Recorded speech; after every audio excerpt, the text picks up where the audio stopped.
നമസ്കാരം. സ്പോട്ട് ലൈവിലേക്ക് സ്വാഗതം. നമ്മുടെ നാട്ടിൽ നടക്കുന്ന പല അക്രമ സംഭവങ്ങളും കൊലപാതക കേസുകളും പരിശോധിച്ച് അതിൻ്റെ കാരണം നിസ്സാര പ്രശ്നങ്ങളായിരിക്കും.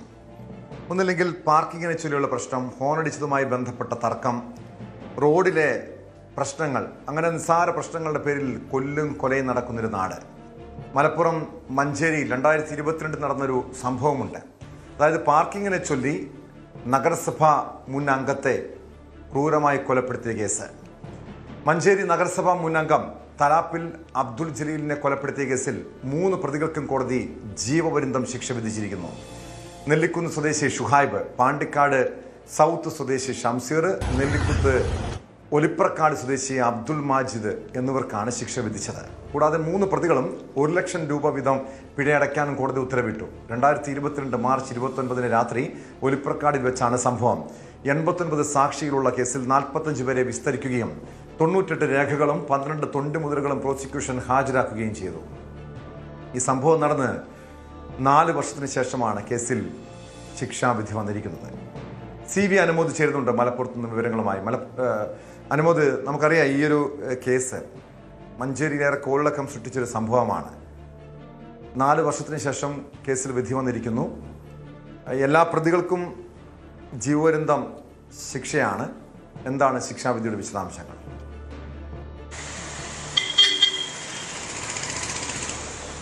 ടോം, അല്പസമയം മുമ്പാണ് മഞ്ചേരി കോടതി ഈ കേസിൽ ശിക്ഷ വിധിച്ചത്. മഞ്ചേരി 3ാം അഡീഷണൽ സെഷൻസ് കോടതി ജഡ്ജി S. സൂരജാണ് ശിക്ഷാവിധി പ്രസ്താവിച്ചത്. 3 പ്രതികൾക്കും ജീവപര്യന്തം ശിക്ഷയും അതുപോലെ തന്നെ 1 ലക്ഷം രൂപ വീതം പിഴയടയ്ക്കണമെന്നുമാണ് ശിക്ഷാവിധി ഉള്ളത്. ഇതുമായി ബന്ധപ്പെട്ട ഏറ്റവും പ്രധാനപ്പെട്ട ഒരു കാര്യം, ഇത് കൊലപാതകത്തിലേക്ക് നയിച്ച ഒരു കാരണം വളരെ ഇത്രയും ചെറിയ കാരണത്തിനൊരു കൊലപാതകം നടക്കുമോ എന്ന ചോദ്യമൊക്കെ ആരിലും ഉയർത്തുന്നതാണ്. 2022 മാർച്ച് 29 രാത്രി 10ഓടെയായിരുന്നു ഈ സംഭവം ഉണ്ടായിരുന്നത്. പാലക്കാട് നിന്ന് ഈ ജലീലും സംഘവും ഒരു യാത്ര കഴിഞ്ഞ് സ്ഥലക്കച്ചവടവുമായി ബന്ധപ്പെട്ട യാത്ര കഴിഞ്ഞ് തിരിച്ചു വരുന്നതാണ്. ഇവരുടെ ഇന്നോവ കാറിൻ്റെ ഹെഡ്ലൈറ്റ് അത് കണ്ണിലടിച്ചുവെന്ന് പറഞ്ഞ് ഷംസീറും ഷുഹൈബും ഇവരെ തടഞ്ഞു നിർത്തി വാക്കേറ്റമുണ്ടായി. തുടർന്ന് മാജിദിനെ ഇവർ വിളിച്ചു വരുത്തുകയും ഇവർ ഈ കാറിൻ്റെ ഗ്ലാസ് അടിച്ച് പൊട്ടിക്കുകയും ചെയ്തു. ഈ ജലീലിൻ്റെ കാറിൻ്റെ ഗ്ലാസ്. ഈ ഗ്ലാസ് തകർത്തത് നോക്കുന്ന സമയത്ത് ജലീലിനെ കരിങ്കല്ല് കൊണ്ട് ജലീലിനെ തലക്കടിച്ച് ഇവർ ബൈക്കിൽ രക്ഷപ്പെടുകയായിരുന്നു. അതായത് പോകുന്ന ബൈക്കിൽ പുറകിലിരുന്ന് തലക്കടിക്കുകയായിരുന്നു എന്നാണ് കണ്ടെത്തിയിരിക്കുന്നത്. ആ അടിയുടെ ആഘാതത്തിൽ തലയോട്ടി തകരുകയും 1 ദിവസം ആശുപത്രിയിൽ അദ്ദേഹം ചികിത്സയിലായിരുന്നെങ്കിലും പിറ്റേ ദിവസം മാർച്ച് 30 അദ്ദേഹം മരിക്കുകയും തലയോട്ടി തകർന്ന അവസ്ഥയിൽ അദ്ദേഹത്തിന് ജീവൻ രക്ഷിക്കാനായില്ല. തുടർന്ന് പോലീസ് നടത്തിയ അന്വേഷണത്തിൽ ഏപ്രിൽ 2-ാം തീയതിയാണ് പ്രതിയെ പിടികൂടുന്നത്. ഷുഹൈബ് ചെന്നൈയിലേക്കായിരുന്നു രക്ഷപ്പെട്ടത്. ഷുഹൈബിനെ ചെന്നൈയിൽ നിന്ന് പിടികൂടി മറ്റ് 2 പ്രതികളെ നാട്ടിൽ നിന്നും അറസ്റ്റ് ചെയ്തു. എന്നെങ്കിലും ഇതുമായി ബന്ധപ്പെട്ട നടപടികളൊക്കെ പൂർത്തീകരിച്ചു. ഇപ്പോൾ കോടതിയുടെ വിധിയും ഇതിൽ വന്നിരിക്കുന്നു. 3 പ്രതികൾക്കും ജീവപര്യന്തമെന്നാണ് കോടതി ശിക്ഷ വിധിച്ചിരിക്കുന്നത്. ഈ പോരാ, ഇവർ ചെയ്ത കുറ്റത്തിന് ഈ ഒരു ശിക്ഷ പോരാ എന്നാണ് ഈ ജലീലിൻ്റെ ബന്ധുക്കളൊക്കെ തന്നെ അതിനുശേഷം പ്രതികരിച്ചിട്ടുള്ളത്. കാരണം ഈ ഇരട്ട ജീവപര്യന്തമായിരുന്നു പ്രതീക്ഷിച്ചിരുന്നത്. പക്ഷേ അത് ഒരു ജീവപര്യന്തം മാത്രമായി എന്നുള്ളതിൽ പ്രത്യേകിച്ച് 1ാം പ്രതിയായ ഷുഹൈബിന് ഇരട്ട ജീവപര്യന്തം നൽകേണ്ടതായിരുന്നു എന്നൊരു പ്രതികരണമാണ് കുടുംബത്തിൻ്റെ ഭാഗത്ത് നിന്ന് വന്നിരിക്കുന്നത്. എന്നാണെങ്കിലും നാടിനും അത്യധികം ഞെട്ടിച്ച ഒരു സംഭവമാണ് ഈ ഒരു ജലീലിൻ്റെ കൊലപാതകം. നിസ്സാരമായ ഒരു കാര്യമെന്ന് ആദ്യം തോന്നുന്ന വിഷയത്തിലാണ് ഒരു കൗൺസിലറുടെ തല അടിച്ച് തലയോട്ടി തകർത്ത് നിഷ്ഠൂരമായിട്ട് കൊലപ്പെടുത്തിയത്. അതും 3 യുവാക്കൾ എന്നതാണ് ഞെട്ടിക്കുന്ന ഒരു കാര്യം. എന്നാലും പ്രതികൾക്ക് ശിക്ഷ അല്പസമയം മുമ്പ് വിധിച്ചിരിക്കുന്നു. ടോം.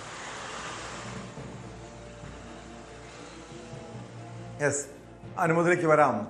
അതിനു മുൻപ് അഭിഭാഷകന്റെ പ്രതികരണം വന്നിട്ടുണ്ട് ഈ കേസുമായി ബന്ധപ്പെട്ട്, ശിക്ഷാവിധിയുമായി ബന്ധപ്പെട്ടതിലേക്ക്.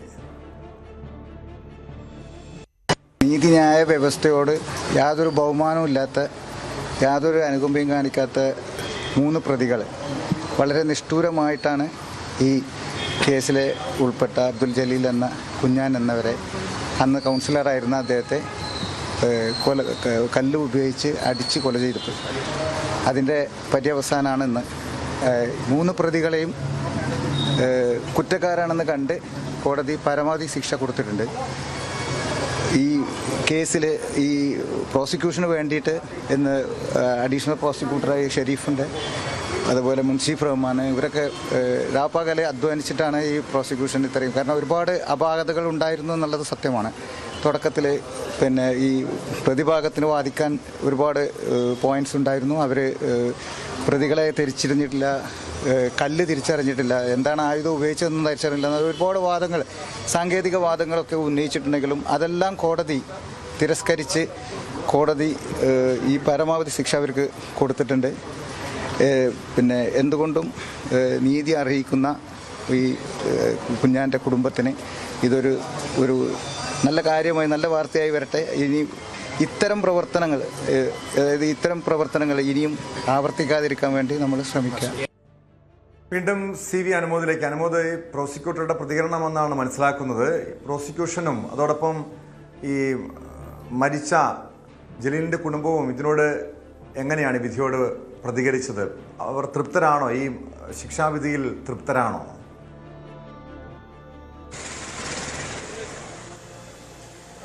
ടോം, തീർച്ചയായിട്ടും ഈ ഒരു ശിക്ഷാവിധിയിൽ അവർ പൂർണ്ണമായും തൃപ്തരാണെന്ന് പറയാനാകില്ല. കാരണം ജലീലിൻ്റെ മകൻ അല്പസമയം മുമ്പ് പ്രതികരിച്ചത് നമുക്കറിയാൻ കഴിഞ്ഞത് ഒരു ഇരട്ട ജീവനെന്തെങ്കിലും മുഖ്യപ്രതിയായ ഷുഹൈബിന് നൽകേണ്ടതായിരുന്നു. അത്ര നിഷ്ഠൂരമായിട്ടാണ് ഈ കൊലപാതകം നടന്നത്. അതും ഒരു ചെറിയ കാരണത്തിന് നിഷ്ഠൂരമായ രീതിയിൽ കൊടും ക്രൂരത കാണിക്കുന്ന തരത്തിൽ കരിങ്കല്ല് കൊണ്ട് പ്രാകൃതമായ ഒരു കൊലപാതകം ചെയ്യുക എന്ന് പറയുമ്പോൾ അതൊരു മനുഷ്യ മനസാക്ഷിയെ അംഗീകരിക്കാൻ കഴിയുന്നതല്ല, പരിഷ്കൃത സമൂഹത്തിനൊട്ടും അംഗീകരിക്കാൻ കഴിയുന്ന ഒരു കാര്യവുമില്ല. അങ്ങനെ ഒരു കൊലപാതകം നടത്തിയ പ്രതിയെ ഒരു ജീവപര്യന്തം എന്നതല്ല, ഇരട്ട ജീവപര്യന്തം നൽകേണ്ടതായിരുന്നു എന്ന വാദമാണ് അവർ ഉന്നയിക്കുന്നത്. മാത്രമല്ല 3 പ്രതികൾക്കും ഒരേ വധശിക്ഷ എന്നതിനപ്പുറം പ്രധാന പ്രതിക്ക് ഇരട്ട ജീവപര്യന്തം നൽകേണ്ടതായിരുന്നു. ഇതിന് ഈ ഒരു കാര്യം ഉന്നയിച്ചുകൊണ്ട് മുകളിൽ അപ്പീൽ പോകുമെന്നും ഈ ജലീലിൻ്റെ കുടുംബം പറയുന്നുണ്ട്. കാരണം ഇതൊരു മാതൃകാപരമായ ശിക്ഷയാണെന്ന് പ്രോസിക്യൂഷൻ പറയുമ്പോഴും കുറെ കൂടി കടുത്ത ശിക്ഷ ഇവർ അർഹിക്കുന്നു എന്ന വികാരമാണ് കുടുംബം പങ്കുവയ്ക്കുന്നത്. സ്വാഭാവികമായിട്ടും അവരെ സംബന്ധിച്ച് അവരുടെ ജീവിതത്തിലെ ഏറ്റവും വലിയ നഷ്ടമാണ് ആ ഒരു കൊലപാതകത്തിലൂടെ ഉണ്ടായിരിക്കുന്നത്. മാത്രമല്ല സമൂഹത്തിന് ഒന്നടങ്കം ഏതൊരാൾക്കും എപ്പോഴും സംഭവിക്കാവുന്ന തരത്തിലേക്ക് ഈ ഒരു കൊലപാതകം അങ്ങനെ ചിത്രീകരിക്കപ്പെടാൻ അല്ലെങ്കിൽ അങ്ങനെ വിലയിരുത്തപ്പെടാം. കാരണം ഹെഡ്ലൈറ്റ് കണ്ണിലടിച്ചു എന്ന് പറഞ്ഞ് ഒരാളുടെ കാറിൻ്റെ ചില്ലടിച്ച് പൊട്ടിച്ച് അത് പുറത്തിറങ്ങിയ അയാളുടെ തല കരിങ്കല്ല് കൊണ്ട് അടിച്ച് പൊട്ടിച്ച് തലയൂട്ടി തകർത്ത് കൊന്നുകളയുക എന്ന് പറയുമ്പോൾ അത് എപ്പോൾ വേണമെങ്കിലും എവിടെയും ആർക്കും സംഭവിക്കാവുന്ന തരത്തിലുള്ള ഒരു ഞെട്ടലുണ്ടാക്കുന്ന സംഭവം തന്നെയാണ്. അതിൽ ഒരു മാതൃകാപരമായ ശിക്ഷ എന്ന് പ്രോസിക്യൂഷൻ പറയുമ്പോഴും കുടുംബം കുറെ കൂടി ഗൗരവത്തിൽ അതിൽ ഒരു ഇരട്ട ജീവനെന്തെങ്കിലും പ്രധാന പ്രതിക്ക് നൽകണം എന്നൊരു വാദം ആവശ്യം ഉന്നയിക്കുന്നുണ്ട്. ഹൈക്കോടതിയെ സമീപിക്കുമെന്ന ആവശ്യവും എന്ന നിലപാടും അവർ അറിയിച്ചിട്ടുണ്ട്. കാരണം പ്രതികളെ ഇപ്പോൾ കോടതിയിൽ നിന്നും ജയിലിലേക്ക് തിരിച്ചു കൊണ്ടുപോയിട്ടുണ്ട്.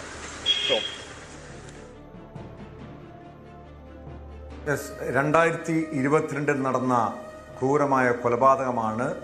പാർക്കിങ്ങിനെ ചൊല്ലിയുള്ള തർക്കമായിരുന്നു മുൻ നഗരസഭാ അംഗം അബ്ദുൽ ജലീലിൻ്റെ കൊലപാതകത്തിൽ കലാശിച്ച സംഭവത്തിൽ 3 പ്രതികൾക്ക് കോടതി ജീവപര്യന്തം ശിക്ഷ വിധിച്ചിരിക്കുന്നു. മാതൃകാപരമായ ശിക്ഷയെന്നാണ് പ്രോസിക്യൂഷന്റെ പ്രതികരണം. എന്നാൽ അബ്ദുൽ ജലീലിന്റെ കുടുംബം ഈ വിധിയിൽ പൂർണ്ണമായും തൃപ്തരല്ല. ഇരട്ട ജീവപര്യന്തം വേണമെന്നാണ് അവർ ആവശ്യപ്പെടുന്നത്. കാസർഗോഡ് 16-കാരിയെ പീഡിപ്പിച്ച കേസിലെ പ്രതി സ്നേഹ മെർലിൻ അറസ്റ്റിൽ. പയ്യന്നൂർ മാത്തിലെ ഒളിവ് കേന്ദ്രത്തിൽ നിന്നാണ് മേൽപ്പറമ്പ് പോലീസ് സ്നേഹയെ പിടികൂടിയത്. സ്നേഹയ്ക്കെതിരെ രജിസ്റ്റർ ചെയ്യുന്ന 4ാമത്തെ പോക്സോ കേസാണ് മേൽപ്പറമ്പിലേത്. KV ബൈജു ചേരുന്നുണ്ട് കാസർഗോഡ് നിന്ന് വിവരങ്ങളുമായി. ബൈജു, 51 ദിവസമാണ് ഒരു പോക്സോ കേസിലെ പ്രതി ഒളിവിൽ താമസിച്ചത്. സ്നേഹ മെർലിൻ നമുക്കറിയാം മേൽപ്പറമ്പിലെ 4ാമത്തെ കേസാണ്. ഇതിനു മുൻപ് മറ്റ് 3 പരാതികൾ ഇവർക്കെതിരെ ഉയർന്നിരുന്നു. ഇതുപോലെ ഒരു അപകടകാരിയായിട്ടുള്ള കൊച്ചു കുട്ടികളെ ലൈംഗികമായി ചൂഷണം ചെയ്യുന്ന സ്നേഹയെ പോലെ ഒരാളെ പിടികൂടാൻ എന്തുകൊണ്ട് പോലീസ് ഇതുവരെയും കഴിഞ്ഞില്ല എന്ന ചോദ്യം, വിമർശനം പൊതുസമൂഹത്തിന് മുന്നിൽ ഉയർന്നിരുന്നു. ഏറ്റവും ഒടുവിൽ ഇവരെ ഈ സ്നേഹ മെർലിനെ പിടികൂടാൻ കഴിഞ്ഞിട്ടുണ്ട്. എവിടെ നിന്നാണ് പിടികൂടിയത്? മാത്രമല്ല ഇത് പോലീസ് അത്രയധികം കഴിഞ്ഞ ദിവസം പോലും ബൈജു ഇതുമായി ബന്ധപ്പെട്ട് സ്നേഹയെ പിടികൂടാത്തതുമായി ബന്ധപ്പെട്ട വാർത്ത റിപ്പോർട്ട് ചെയ്തിരുന്നു. അങ്ങനെ വലിയ ആക്ഷേപം പോലീസിന് മേൽ ഉണ്ടായൊരു കേസ് കൂടിയാണ്.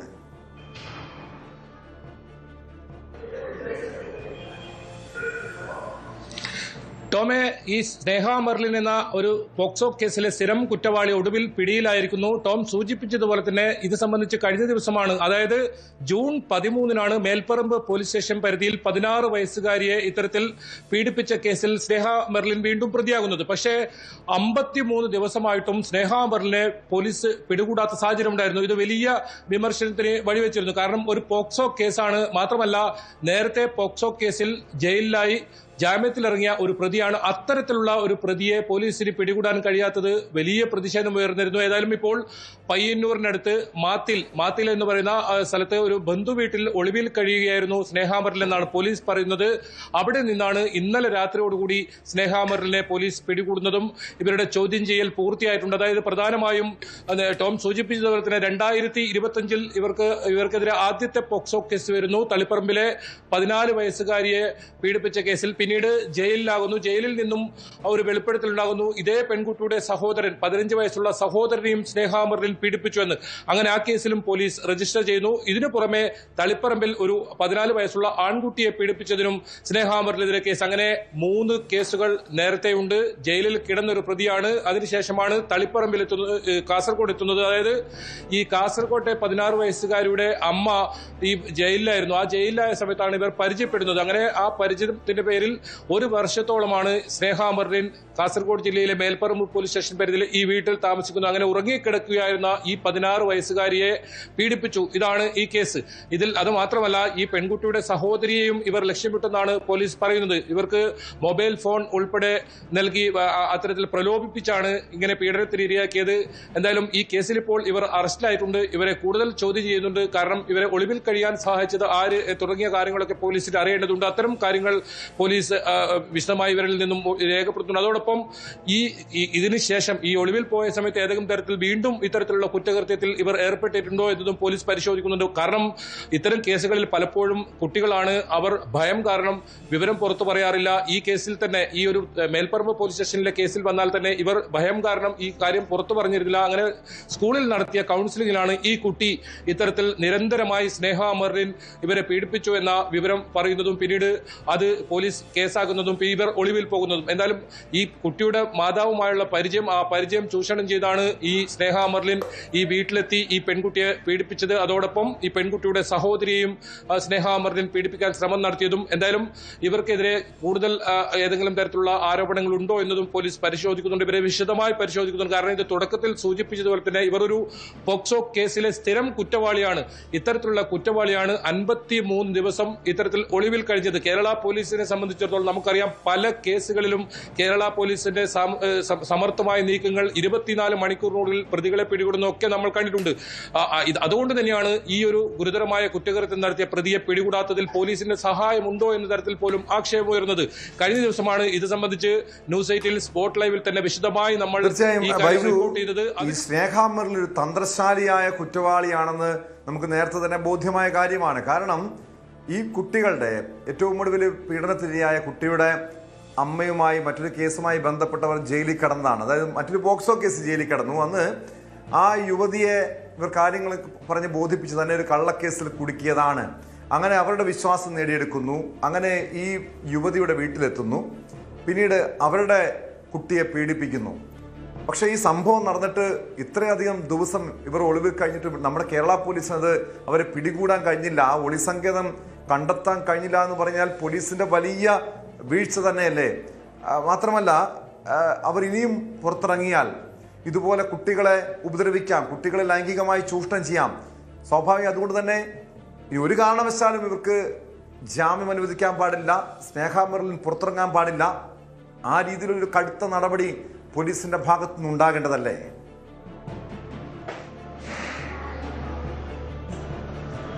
തീർച്ചയായും ടോമെ, ഇവരുടെ കേസുകൾ ശ്രദ്ധിച്ചാൽ മനസ്സിലാക്കും. അതായത് പ്രായപൂർത്തിയാകാത്ത ആൺകുട്ടിയെന്നോ പെൺകുട്ടിയെന്നോ ഇല്ലാതെ തരത്തിലുള്ള പീഡനം ആണ് ഇവരുടെ ഭാഗത്തു നിന്നുണ്ടായിട്ടുള്ളത്.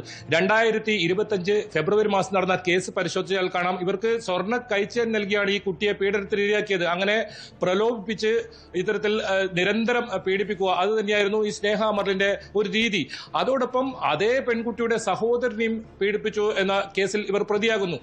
പിന്നീട് തളിപ്പറമ്പിലെ തന്നെ ഒരു ആൺകുട്ടിയെ പീഡിപ്പിച്ച കേസിൽ പ്രതിയാകുന്നു. ഈ കേസുകൾ രേഖകളെല്ലാം പരിശോധിച്ചാൽ നമുക്ക് കാണാം ഇവർക്ക് ഏതെങ്കിലും വിലപിടിപ്പുള്ള വസ്തുക്കൾ നൽകി പ്രലോഭിപ്പിച്ചാണ് ഇത്തരത്തിൽ പീഡനത്തിന് ഇരയാക്കിയത്. ഏറ്റവും ഒടുവിൽ മേൽപ്പറമ്പ് പോലീസ് സ്റ്റേഷൻ പരിധിയിലെ ഈ കേസിലേക്ക് വന്നാൽ തന്നെ ഇവർക്ക് മൊബൈൽ ഫോൺ ഉൾപ്പെടെ ഈ സ്നേഹ മെർലിൻ വാങ്ങിച്ചു കൊടുത്തു എന്നാണ് പറയുന്നത്. താൻ ഇത്തരത്തിൽ കള്ളക്കേസിൽ അകപ്പെട്ട് ജയിലിലായതെന്നാണ് ഈ മാതാവിനെ വിശ്വസിച്ചത്. ഈ മാതാവ് ഒരു ലഹരി കേസിലാണ് ഇങ്ങനെ പിടിയിലായി കണ്ണൂർ വനിതാ ജയിലിൽ വരുന്നതും ഇവരെ അവിടെ നിന്നും പരിചയപ്പെടുന്നതും. അങ്ങനെ ജാമ്യത്തിൽ ഇറങ്ങിയ, അതായത് കോടതിയുടെ കർശന നിർദ്ദേശമുണ്ട്, കർശന ഉപാധികളുണ്ട്, അങ്ങനെ കർശന ഉപാധിയോടുകൂടി ജാമ്യത്തിലിറങ്ങിയ ഒരു പ്രതി അതേ കുറ്റകൃത്യം വീണ്ടും ചെയ്യുന്നു എന്നതാണ് ഇതിന്റെ ഗൗരവം വർദ്ധിപ്പിക്കുന്നത്. അപ്പോൾ അങ്ങനെയുള്ള ഒരു പ്രതിയെ വളരെ പെട്ടെന്ന് പിടികൂടേണ്ടതുണ്ട്. കാരണം ഇവർ നമ്മുടെ സമൂഹത്തിന് ആപത്താണ്, നമ്മുടെ കുട്ടികൾക്ക് ആപത്താണ്. കൂടുതൽ കുട്ടികളെ ഇത്തരത്തിൽ ലക്ഷ്യം വെച്ച് ഇത്തരം കാര്യങ്ങൾ ഇവർ ചെയ്യുമെന്നത് കൃത്യമായി പോലീസിന് അറിയാം. അപ്പോൾ വളരെ പെട്ടെന്ന് ഇവരെ പിടികൂടേണ്ടതിന് പകരം 53 ദിവസമാണ് ഈ കേസിൽ ഇവരെ പിടികൂടാൻ പോലീസിനെടുത്തത്. അത് ഏതായാലും വലിയ തോതിലുള്ള വിമർശനത്തിന് ഇടയാക്കിയിട്ടുണ്ട്. ഏതായാലും ഇവരെ പിടികൂടിയിരിക്കുന്നു. ഇനി ഇവരെ ഒളിവിൽ കഴിയാൻ സഹായിച്ച ആളുകൾക്കെതിരെ കൃത്യമായ നടപടിയെടുക്കേണ്ടതുണ്ട്. കാരണം പോക്സോ കേസുകൾ ഒരു വിട്ടുവീഴ്ചയും ഉണ്ടാകാൻ പാടില്ല എന്ന കർശന നിർദ്ദേശം അത് കോടതിയിലായാലും അതിവേഗമായാണ് ഇത്തരം കേസുകളിലെല്ലാം വിധി ഉണ്ടാകുന്നത്. അപ്പോൾ ഇത്തരം കേസുകളിൽ കോടതികളിൽ നിന്ന് പോലും വളരെ വേഗത്തിൽ ഈ കേസുകൾ വിധി ഉണ്ടാകുമ്പോൾ ആ പ്രതികളെ പിടികൂടുന്നത് കാലതാമസം ഉണ്ടാക്കുന്നത്, ഒരു പക്ഷേ തെളിവുകളെല്ലാം നശിപ്പിക്കുന്നതിനൊക്കെ കാരണമാകും. അതോടൊപ്പം ടോം സൂചിപ്പിച്ചതുപോലെ തന്നെ മറ്റ് കുറ്റകൃത്യങ്ങളിലേക്കും ഇവർ കടന്നേക്കാം. കാരണം 4 കേസ് പോക്സോ കേസാണ്. അതുകൂടാതെ ഒരു ക്രിമിനൽ കേസ്, CPI നേതാവ് മുരളിയെ ആക്രമിച്ച കേസിലും ഇവർ പ്രതിയാണ്. അങ്ങനെ ഇവർ ഇത്തരത്തിൽ പോക്സോ മാത്രമല്ല, ഇവർക്കെതിരെ ക്രിമിനൽ കേസുമുണ്ട്. ജയിലിൽ കിടന്ന ഒരാളാണ്. ആ ജയിലിൽ കിടന്ന ആള് കർശന ഉപാധിയോടുകൂടി ജാമ്യത്തിലിറങ്ങി വീണ്ടും അതേ കുറ്റകൃത്യം ചെയ്യുന്നു. അപ്പോൾ അത്തരം ആളുകളെ പിടികൂടുന്നതിൽ പോലീസ് ഒരു നിമിഷം പോലും വൈകാതെ വളരെ പെട്ടെന്ന് പിടികൂടേണ്ടതായിരുന്നു. പക്ഷേ സ്നേഹ മെർലിൻ കർണാടകത്തിലേക്ക് കടന്നു, കർണാടകത്തിലേക്ക് അന്വേഷണം വ്യാപിച്ചൊന്നൊക്കെയായിരുന്നു പോലീസിന്റെ ഭാഗത്തുനിന്നുണ്ടായ വാദം. പക്ഷെ അങ്ങനെയല്ല, അവർ തളിപ്പറമ്പിനടുത്ത് അവരുടെ സ്വന്തം വീട്ടിൽ, അതായത് നേരത്തെ കുറ്റകൃത്യം ചെയ്ത 3 പോക്സോ കേസുകളുള്ള തളിപ്പറമ്പിനടുത്ത് തന്നെ മാത്തിൽ എന്ന് പറയുന്ന സ്ഥലത്താണ് ഇവർ ഒളിവിൽ കഴിഞ്ഞെന്നാണ് പോലീസ് പറയുന്നത്. അതായത് പോലീസിന്റെ മൂക്കിന് തുമ്പത്ത് തന്നെ ഇവർ ഉണ്ടായിരുന്നു എന്ന് വേണം കരുതാൻ. ഏതായാലും വലിയ സമ്മർദ്ദം, വലിയ തോതിലുള്ള വാർത്തകളൊക്കെ വരികയും ഇത്തരത്തിൽ വലിയ പ്രതിഷേധം ഉയർന്നതോടുകൂടിയാണ് ഇപ്പോൾ സ്നേഹ മെർലിനെ പോലീസ് പിടികൂടിയിരിക്കുന്നത്. ഇവരെ കൂടുതൽ ചോദ്യം ചെയ്തു വരികയാണ്. നേരത്തെ സൂചിപ്പിച്ചതുപോലെ തന്നെ മറ്റേതെങ്കിലും കുറ്റകൃത്യങ്ങളിൽ ഇവർ ഈ ഒരു ഇടവേളയിൽ 53 ദിവസത്തിന് ഈ ഇടവേളകളിൽ മറ്റേതെങ്കിലും കുറ്റകൃത്യം ചെയ്തിട്ടുണ്ടോ, അതല്ല നേരത്തെ പുറത്തു വരാത്ത ഏതെങ്കിലും കുറ്റകൃത്യം ഇത്തരത്തിൽ പോക്സോ കേസുകൾ ഇവർ ഉൾപ്പെട്ടിട്ടുണ്ടോ, അത്തരം കാര്യങ്ങൾ ചോദിച്ചറിയുന്നുണ്ട്. അതോടൊപ്പം ഇവരെ ഒളിവിൽ കഴിയാൻ സഹായിച്ച ആളുകളെ കൃത്യമായി പോലീസ് പരിശോധിക്കുന്നുണ്ട്. ഏതായാലും അവർക്കെതിരെ കർശന നടപടിയെടുക്കേണ്ടതുണ്ട്. കാരണം ഇത്തരം കേസുകളിൽ അകപ്പെട്ട ഇവരൊക്കെ നമുക്കറിയാം, മാധ്യമങ്ങളിലൊക്കെ നേരത്തെ ഇവരുടെ ഫോട്ടോ ഒക്കെ വന്നതാണ്. അത് കൃത്യമായി ഇവരൊരു കേസിൽ അകപ്പെട്ടു എന്ന് അറിഞ്ഞ് ഇവരെ സംരക്ഷിച്ചെന്ന് വേണം മനസ്സിലാക്കാൻ. അങ്ങനെയാണെങ്കിൽ അവരെയും കൂടി ഈ കേസിൽ പ്രതി ചേർക്കണമെന്ന ആവശ്യമാണ് ഇപ്പോൾ ഉയർന്നത്. ഏതായാലും പോലീസ് അത്തരം നടപടികളിലേക്ക് കടക്കുമോ എന്നാണ് ഇനി കാത്തിരുന്ന് കാണേണ്ടത്. ഏതായാലും സ്നേഹ മെർലിൻ ഒടുവിൽ 53ാം ദിവസം മേൽപ്പറമ്പ് പോലീസിന്റെ ഒളിസങ്കേതം ഒരുക്കിയത്, ഒളിവിൽ കഴിയാൻ സഹായം നൽകിയത് ആരാണ്? വല്ല ബന്ധുക്കളാണോ അതോ സുഹൃത്തുക്കളാണോ? അത് കേന്ദ്രീകരിച്ചും അന്വേഷണം നടക്കുന്നുണ്ടോ ബൈജു?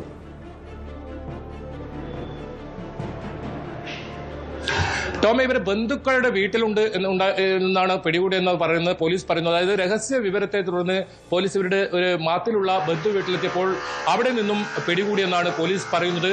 അങ്ങനെയാണെങ്കിൽ ഇവർക്ക് കൃത്യമായി ഇവർ ഒരു കേസിൽ ഇത്തരത്തിലൊരു വളരെ ഗൗരവമുള്ള കുറ്റകൃത്യത്തിൽ ഏർപ്പെട്ട ഒരു പ്രതി ആണെന്ന് അറിഞ്ഞിട്ടും അവരെ സംരക്ഷിച്ചു എന്ന് വേണം കരുതാൻ.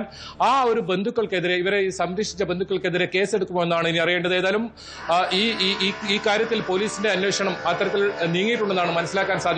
അല്ലെങ്കിൽ ഈ ഗൗരവമായ ഒരു കുറ്റകൃത്യം ചെയ്ത ഒരു പ്രതി, ആ പ്രതിയെ ഇത്തരത്തിൽ സംരക്ഷിക്കുന്ന നിലപാടെടുത്ത ആളുകളുണ്ട്. ആ ആളുകൾക്ക് നേരെയും ഇത്തരത്തിൽ കേസെടുക്കണമെന്നൊരു ആവശ്യം ഇവരുടെ കുടുംബം ഉന്നയിച്ചിട്ടുണ്ട്. ഏതായാലും പോലീസ് ഇനി അത്തരം നടപടിയിലേക്ക് കടക്കുമോ? ഏതായാലും ഇതിൽ ഏറ്റവും പ്രധാനം ഇവരെ നേരത്തെ, അതായത് ഭയം കാരണം കുട്ടികളാണ് പലപ്പോഴും ഇത്തരം കാര്യങ്ങൾ പുറത്തു പറയാറില്ല. അങ്ങനെ ഏതെങ്കിലും കുറ്റകൃത്യം കൂടുതലായിട്ട് ഇവർ ചെയ്തിട്ടുണ്ടോ, ഈ ഒരു കുറ്റകൃത്യത്തിൽ ഒളിവിൽ പോയ സമയത്ത് ഏതെങ്കിലും തരത്തിൽ ഇങ്ങനെ കുറ്റകൃത്യം ചെയ്തിട്ടുണ്ടോ, ആ കാര്യങ്ങളാണ് ഇപ്പോൾ പോലീസ് വിശദമായി ചോദിച്ചറിയുന്നത്. അതോടൊപ്പം ഇവരെ ഒളിവിൽ കഴിയാൻ സഹായിച്ച ആളുകൾക്കെതിരെ കേസെടുക്കുമോ എന്നാണ് അറിയേണ്ടത്. ഏതായാലും നിലവിൽ അത്തരം നീക്കങ്ങൾ പോലീസ് നടത്തിയിട്ടില്ല.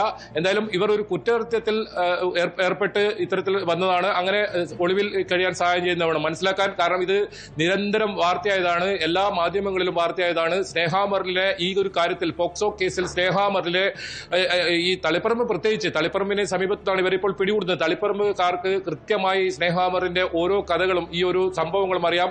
പലപ്പോഴും ഞെട്ടിപ്പിക്കുന്ന രീതിയിലാണ് ഇവരുടെ ഈ ഒരു പോക്സോ കേസിലെ കുറ്റകൃത്യം പരിശോധിച്ചാൽ കാണും. നേരത്തെ പറഞ്ഞതുപോലെ തന്നെ ഒരു കുട്ടിയെ നിരന്തരം ലൈംഗിക പീഡനത്തിന് ഇരയാക്കുന്നു, 15 വയസ്സുള്ള കുട്ടിയെ. പക്ഷേ ആ കുട്ടി വിവരം പുറത്തു പറയുന്നില്ല. ഒടുവിൽ ഇവരുടെ ബാഗിൽ നിന്നും മൊബൈൽ ഫോൺ, ആ മൊബൈൽ ഫോണിൽ ഒരുപാട് ദൃശ്യങ്ങൾ, ആ ദൃശ്യങ്ങൾ കേന്ദ്രീകരിച്ച് നടത്തിയ അന്വേഷണത്തിനൊടുവിലാണ് സ്നേഹ മെർലിലേക്ക് എത്തുന്നത്. അങ്ങനെയാണ് സ്നേഹ മെർലിൻ ആദ്യമായി 2025 ഫെബ്രുവരിയിൽ കേസിൽ അകപ്പെടുന്നതും പിന്നീട് ജയിലിൽ നിന്നാണ് ഇവരുടെ ഒരു വെളിപ്പെടുത്തൽ വരുന്നത്. അതേ കുട്ടിയുടെ, ആ പെൺകുട്ടിയുടെ സഹോദരനെയും സ്നേഹ മെർലിൻ പീഡിപ്പിച്ചു എന്ന കാര്യം. അങ്ങനെ ആ കേസിലും സ്നേഹ മെർലിൻ പ്രതിയാകുന്നു. അതോടൊപ്പം നേരത്തെ സൂചിപ്പിച്ചതുപോലെ തന്നെ തളിപ്പറമ്പിൽ മറ്റൊരു പോക്സോ കേസിൽ 15 വയസ്സായ ആൺകുട്ടിയെ പീഡിപ്പിച്ച കേസിൽ പ്രതിയാകുന്നു. അങ്ങനെ എല്ലാ പോക്സോ കേസുകൾ പരിശോധിച്ചാലും ഇവർ ഇത്തരത്തിൽ വിലപിടിപ്പുള്ള വസ്തുക്കൾ ഇവർക്ക് വാങ്ങി കൊടുത്ത്, മൊബൈൽ ആയിക്കോട്ടെ, സ്വർണ്ണ ചെയിൻ ആയിക്കോട്ടെ, അത്തരം സാധനങ്ങൾ വാങ്ങിക്കൊടുത്ത്, വസ്തുക്കൾ വാങ്ങിക്കൊടുത്ത് പ്രലോഭിപ്പിച്ചാണ് ഓരോ കുറ്റകൃത്യവും നടത്തിയിട്ടുള്ളത്. ഇപ്പോൾ ഈ കാസർകോട്ടേതും ഇത് സമാനമാണ് അവസ്ഥ. അമ്മയെ സ്വാധീനിച്ച്, അമ്മയെ പരിചയം പുതുക്കി ഇവരുടെ വീട്ടിലെത്തി, ആ വീട്ടിൽ നിന്ന് തന്നെ ഉറങ്ങിക്കിടക്കുമായിരുന്ന ഈ കുട്ടിയെ പീഡിപ്പിക്കുന്നു. പിന്നീട് തുടർച്ചയായി ഈ പെൺകുട്ടിയെ പീഡിപ്പിക്കുന്ന സാഹചര്യമാണ് ഉണ്ടായത്. ഇതും ചൈൽഡ് ലൈനിൽ ഈ കുട്ടി ഈ കൗൺസിലിംഗിലാണ് ഈ കുട്ടി വിവരം പറയുന്നതും പിന്നീട് പോലീസിൽ പരാതിയായി എത്തുന്നതും. എന്തായാലും ഇത്തരത്തിൽ പുറത്തു വരാത്ത കേസുകൾ, അത് സ്നേഹ മെർലിൻ എന്ന ഈ ഒരു കൊടും ക്രിമിനൽ, അതായത് 51 ദിവസത്തിന് ശേഷം പോക്സോ കേസിലെ പ്രതി സ്നേഹ മെർലിൻ പിടിയിലായിരിക്കുന്നു. പോലീസിനെ സംബന്ധിച്ച് വലിയ ആക്ഷേപം നേരിട്ട കേസാണ്. 1.5 മാസത്തിലധികമാണ് പ്രതി ഒളിവിൽ കഴിഞ്ഞത്. ഒരു ബന്ധുവീട്ടിൽ നിന്നാണ് പിടികൂടി നിന്നാണ് മനസ്സിലാക്കാൻ കഴിയുന്നത്. ഒളിവിൽ കഴിയാൻ സഹായിച്ചവരെ കേന്ദ്രീകരിച്ചും പോലീസിന്റെ അന്വേഷണം നീങ്ങുന്നുണ്ട്. കോഴിക്കോട് യുവാവിനെ തട്ടിക്കൊണ്ടുപോയി മർദ്ദിച്ചതായി പരാതി. ആ വാർത്തയിലേക്ക് എത്താം ഇടവേള കഴിഞ്ഞ്.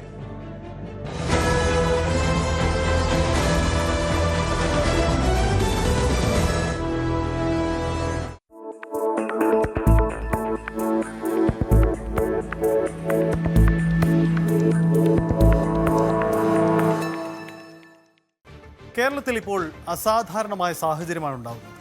എല്ലാ വർഷവും 1-2 തവണകളിലായി വലിയ പ്രളയ സമാന സാഹചര്യം ഉണ്ടാകുന്നു. 2018 മഹാപ്രളയമെന്ന് വിളിക്കാവുന്ന വലിയ പ്രളയക്കെടുതി ഉണ്ടാകുന്നു. 2019 വരുമ്പോൾ തൊട്ടടുത്ത വർഷം പ്രളയത്തിന് സമാനമായ സാഹചര്യം ഉണ്ടാകുന്നു. പിന്നീടുള്ള എല്ലാ വർഷവും സമാന സാഹചര്യങ്ങൾ ഇങ്ങനെ ആവർത്തിക്കപ്പെട്ടുകൊണ്ടേയിരിക്കുകയായിരുന്നു. കഴിഞ്ഞ വർഷവും വെള്ളത്തിൽ മൂടപ്പെട്ടു പോകുന്ന അവസ്ഥയുണ്ടായി. ഇതാ ഈ വർഷവും സമാനമായ അവസ്ഥയുണ്ടാകും. എന്തുകൊണ്ടാണ് കേരളത്തിൽ ഇത്ര ശക്തമായ പ്രളയ സാഹചര്യങ്ങൾ ഉണ്ടാകുന്നത്? ഇത് കേരളത്തിൽ മഴയുടെ അളവ് വർദ്ധിച്ചതുകൊണ്ടാണോ, അതിനപ്പുറം മറ്റെന്തെങ്കിലും സാഹചര്യം കൊണ്ടാണോ? ഇതാണ് വിശദമായി നമുക്ക് മുന്നിൽ പരിശോധിക്കപ്പെടേണ്ട കാര്യങ്ങൾ. വിദഗ്ധർ നൽകുന്ന സൂചന പ്രകാരം നമ്മുടെ മഴയളവിൽ കാര്യമായ ഒരു വർധനവും ഉണ്ടായിട്ടില്ല എന്നതാണ് വസ്തുത.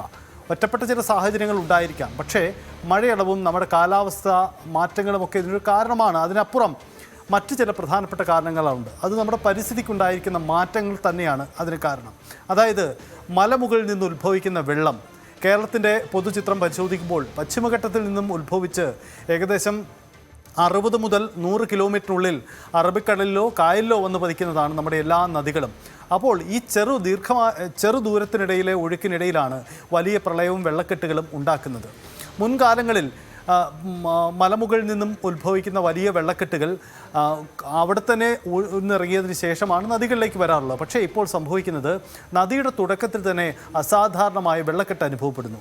ഈരാറ്റുപേട്ട, പാലാ പോലെയുള്ള സ്ഥലങ്ങളിൽ നദിയുടെ തുടക്കത്തിൽ തന്നെ വെള്ളക്കെട്ടുണ്ടായതിൻ്റെ കാരണവും വളരെ വിദഗ്ധമായി നമുക്ക് പരിശോധിക്കപ്പെടേണ്ടതാണ്. ഇവിടെ നമുക്ക് ആദ്യം പരിശോധിക്കേണ്ടത് മഴയളവിൻ്റെ കണക്കാണ്. കേരളത്തിൽ ഈ പറയുന്ന രീതിയിൽ മഴയളവിൽ വർധനവുണ്ടായിട്ടുണ്ടോ? മഴ തന്നെയാണോ കേരളത്തിൽ പ്രളയമുണ്ടാക്കുന്നത് എന്ന കാര്യം നമുക്ക് പരിശോധിക്കാം. നമുക്ക് മുന്നിൽ വളരെ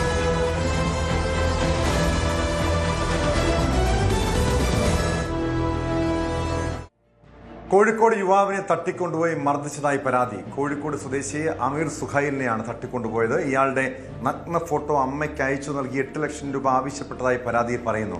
2 ആഴ്ചയോളം യുവാവിനെ ബന്ദിയാക്കി. ഇന്നലെയാണ് ഇയാൾ സംഘത്തിന്റെ വലയിൽ നിന്നും രക്ഷപ്പെട്ടത്.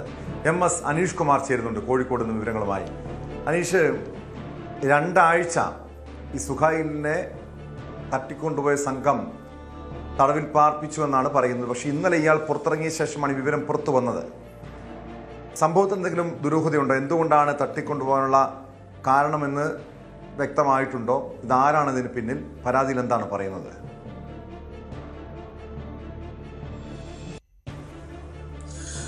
ടോം, എന്താണ് സംഭവിച്ചത് എന്നത് സംബന്ധിച്ചൊരു വ്യക്തത ഇപ്പോഴും കൈവന്നിട്ടില്ല എന്നാണ് പോലീസ് പറയുന്നത്.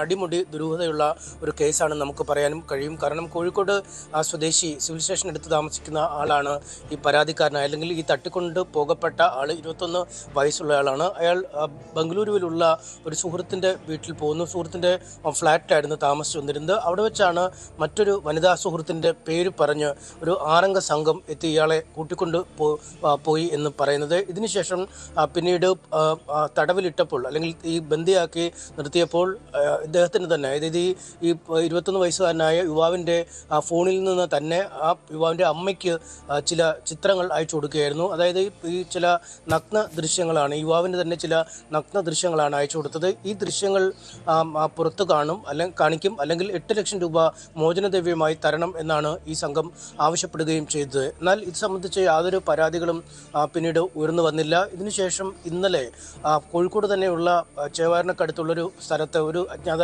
കേന്ദ്രത്തിലാണ് ഇയാളെ പാർപ്പിച്ചതെന്ന് പറയുന്നത്. അതിനുശേഷം ഇന്നലെ ഈ ക്രിമിനൽ സംഘത്തിൻ്റെ കണ്ണ് വെട്ടിച്ച് അവിടെ നിന്നും രക്ഷപ്പെടുകയായിരുന്നു എന്നാണ് പറയുന്നത്. പിന്നീടാണ് ഇന്നലെ ചേവായൂർ പോലീസിലെത്തി പരാതി നൽകുകയും ചെയ്തിരിക്കുന്നത്. ഈ യുവാവിൻ്റെ അമ്മയെ ആണ് മോചനദ്രവ്യം ആവശ്യപ്പെട്ട് നഗ്ന ദൃശ്യങ്ങൾ അയച്ചു കൊടുത്ത് ഈ പ്രതികൾ ഇയാളുടെ ഫോണിൽ നിന്ന് തന്നെ ബന്ധപ്പെടുകയും ചെയ്തിരിക്കുന്നത്. എന്തായാലും പോലീസ് ഇത് സംബന്ധിച്ച കേസെടുത്തിട്ടുണ്ട്, അന്വേഷണം നടത്തി വരികയാണ്. ഈ യുവാവിൻ്റെ തന്നെ പരിചയക്കാരായ ആളുകളാണ് ഈ കേസിൽ ഉൾപ്പെട്ട പ്രതികൾ എന്നാണ് നമുക്ക് പ്രാഥമികമായി മനസ്സിലാക്കാൻ കഴിയുന്നത്. അതിൽ ഒരു വനിതയടക്കമുള്ളവരുടെ പേരുവിവരങ്ങൾ പട്ടികയിലുണ്ട്.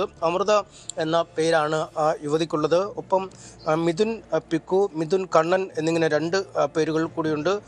4ാമത്തെ ആളെ കണ്ടാൽ തിരിച്ചറിയുന്ന ആളാണ്. മറ്റ് 2 പേർ കൂടി തിരിച്ചറിയാൻ കഴിയാത്ത 2 പേർ കൂടി ഈ സംഘത്തിലുണ്ട് എന്ന് യുവാവ് മൊഴി നൽകുകയും ചെയ്തിട്ടുണ്ട്. 4000 രൂപ ഇയാളുടെ പക്കൽ നിന്നും ഈ സംഘം അപഹരിച്ചു എന്ന് പറയുന്നു. 3 മൊബൈൽ ഫോണുകളും നഷ്ടപ്പെട്ടിട്ടുണ്ട് എന്നാണ് പരാതിയിൽ ചൂണ്ടിക്കാട്ടിയിരിക്കുന്നത്. എന്തായാലും എന്താണ് സംഭവിച്ചത് എന്നത് സംബന്ധിച്ചൊരു വ്യക്തമായ ഒരു അന്വേഷണം പോലീസിൻ്റെ ഭാഗത്തുനിന്നും ഇപ്പോൾ നടത്തിക്കൊണ്ടിരിക്കുകയാണ്. ഇയാൾ ബംഗളൂരുവിലുണ്ടായിരുന്ന സമയത്ത് എന്തൊക്കെയാണ് അവിടെ നടന്നത്, അതിനുശേഷം ഈ പ്രതികളെന്ന് പറയപ്പെടുന്നവരുടെ ഇയാളും തമ്മിലുള്ള ആശയവിനിമയങ്ങൾ, അവരുടെ ഫോൺ സംഭാഷണവുമായി ബന്ധപ്പെട്ട കാര്യങ്ങൾ, വാട്സാപ്പ് ചാറ്റിൻ്റെ വിശദാംശങ്ങൾ എന്നിവയൊക്കെ ശേഖരിക്കുന്നുണ്ട്. ഒപ്പം ഈ തട്ടിക്കൊണ്ട് പോയെന്ന് പറയപ്പെടുന്ന സമയത്ത് ഈ ഇരയായ ആളും ഈ പ്രതികളും ഒരേ ടവറിൻ്റെ കീഴിലായിരുന്നു ഉണ്ടായിരുന്നത്. ആരൊക്കെയാണ് മറ്റ് ഈ സംഘത്തിലുണ്ടായിരുന്നത് എന്നത് സംബന്ധിച്ചൊക്കെ വളരെ വിശദമായ പരിശോധനയിലേക്ക് പോലീസ് കടക്കുന്നുണ്ട്. എന്തായാലും ചില വ്യക്തതകളിലേക്ക് ഇതുമായി ബന്ധപ്പെട്ട് അനിവാര്യമാണ് എന്ന് പോലീസ് തന്നെ പറയുകയും ചെയ്യുന്നു. ഒന്ന്, ഈ ബംഗളൂരുവിലെ ഫ്ളാറ്റിൽ വെച്ചാണ് ഇയാളെ തട്ടിക്കൊണ്ട് പോയതെന്നാണ് പറയുന്നത്. സുഹൃത്തായ ഒരു എന്തുകൊണ്ടാണ് ഈ 2 ആഴ്ചയായി ഇവർ പരാതി നൽകാതിരുന്നത്? പ്രത്യേകിച്ച് അമ്മയ്ക്ക് ഈ രീതിയിലുള്ള ഫോട്ടോ, നഗ്ന ഫോട്ടോ വരെ സ്വന്തം അമ്മയ്ക്ക് ഈ സംഘം അയച്ചു കൊടുക്കുന്നു. പിന്നീട് ഇവർ ഈ കുടുംബം പരാതി നൽകിയിരുന്നില്ലേ? മറ്റേതെങ്കിലും രീതിയിലുള്ള ബ്ലാക്ക് മെയിലിംഗ് ഇതിന് പിന്നിൽ ഉണ്ടായിരുന്നോ? യഥാർത്ഥത്തിൽ പോകാനുള്ള കാരണം അതുമായി ബന്ധപ്പെട്ടൊരു വ്യക്തത വന്നിട്ടുണ്ടോ? ഇവരുടെ മൊഴികളിൽ വൈരുദ്ധ്യങ്ങളുണ്ടോ?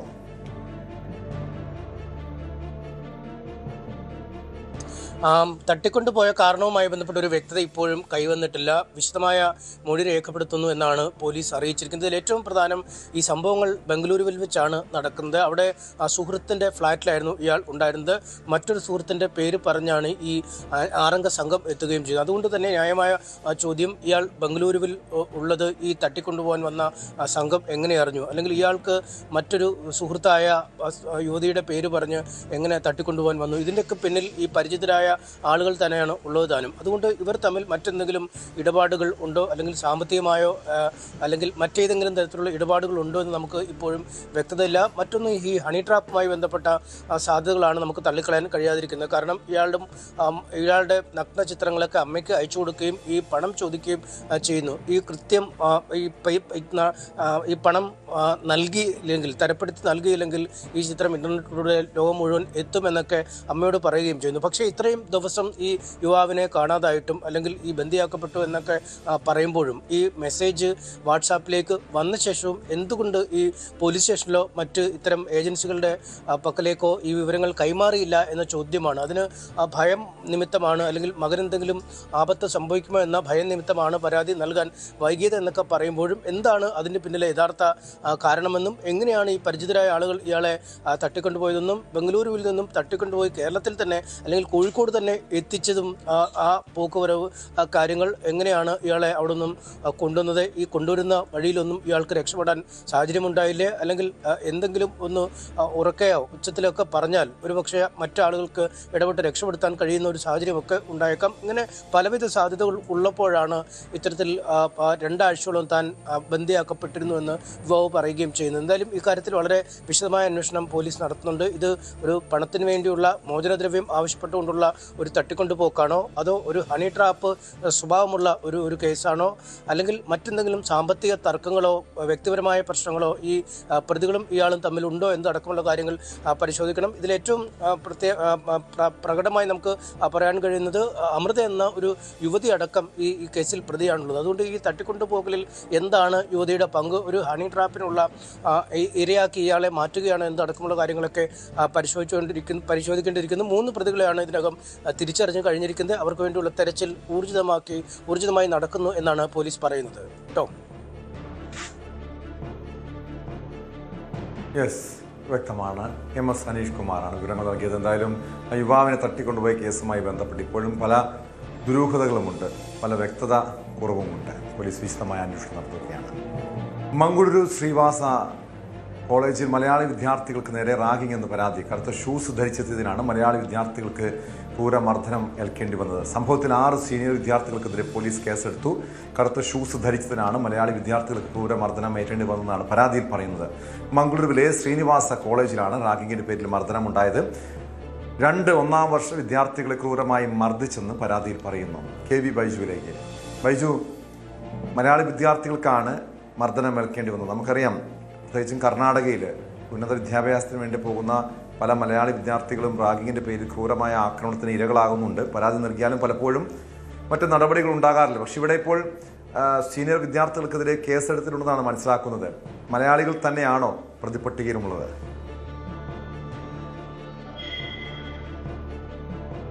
തീർച്ചയായും ടോമി, അത് തന്നെയാണ് ഇതിൽ ഏറ്റവും പ്രധാനം. അതായത് 2 മലയാളി വിദ്യാർത്ഥികളാണ് ഇത്തരത്തിൽ പരാതിയുമായി ഇപ്പോൾ മുന്നോട്ട് വന്നിട്ടുള്ളത്. ഇവരെ ഇത്തരത്തിൽ റാഗിങ്ങിന് ഇരയാക്കിയതും മലയാളികൾ തന്നെയാണെന്ന വിവരമാണ് ഇപ്പോൾ പുറത്തു വരുന്നത്. അതായത് 1ാം വർഷ വിദ്യാർത്ഥികളാണ് ഈ 2 പേരും. ഇവരെ ഇത്തരത്തിൽ ടോം സൂചിപ്പിച്ചതുപോലെ തന്നെ കറുത്ത ഷൂ ഇട്ട് ധരിച്ചെത്തി ഇവിടെ കോളേജിലെത്തിയതിനാണ് ഈ വിദ്യാർത്ഥികൾ ഈ ഒരു സംഭവത്തിൽ റാഗിങ്ങിന് വിധേയമാക്കിയത്.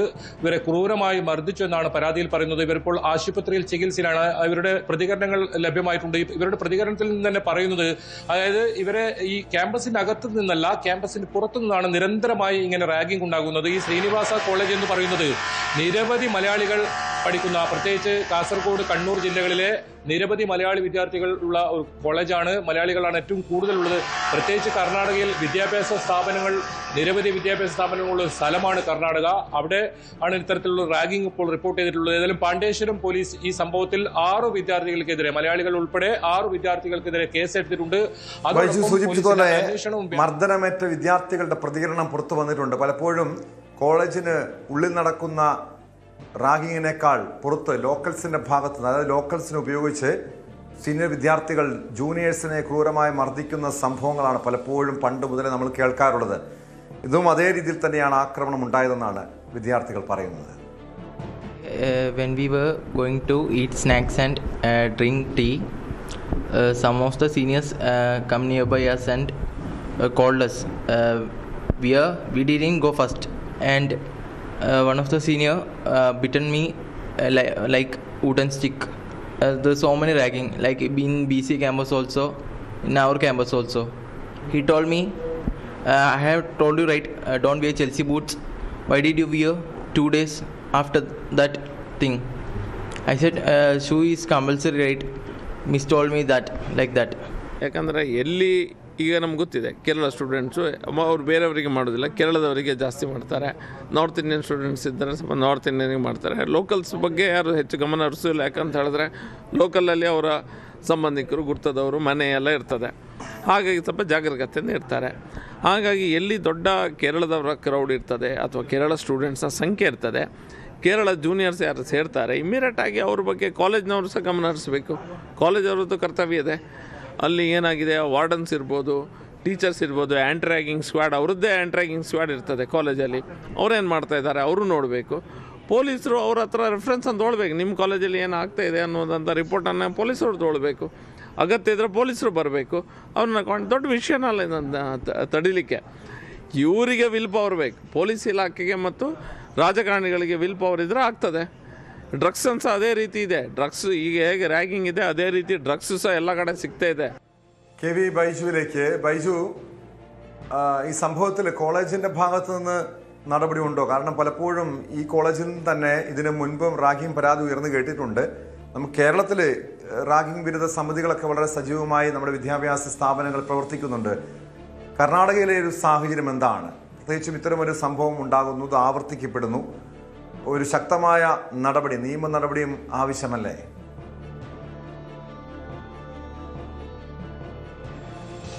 ടോമേ, ഇപ്പോൾ കേട്ട പ്രതികരണം വളരെ ഗുരുതരമായ ഒരു ആരോപണമാണ് അദ്ദേഹം ഉന്നയിച്ചിട്ടുള്ളത്. അതായത് ക്യാമ്പസുകളിൽ മയക്കുമരുന്ന് വലിയ തോതിൽ വ്യാപകമായിട്ടുണ്ട്, അതോടൊപ്പം ഈ റാഗിങ്ങും വലിയ തോതിൽ ഇത്തരത്തിൽ വ്യാപകമായിട്ടുണ്ടെന്നാണ് അദ്ദേഹം പറയുന്നത്. ഇതിൽ ഏറ്റവും പ്രധാനം അദ്ദേഹം പറയുന്ന വാക്കുകൾ ശ്രദ്ധിച്ചാൽ മനസ്സിലാക്കും. അതായത് മലയാളികളായ വിദ്യാർത്ഥികൾ തന്നെ റാഗിങ് ചെയ്യുന്ന ഒരു രീതി.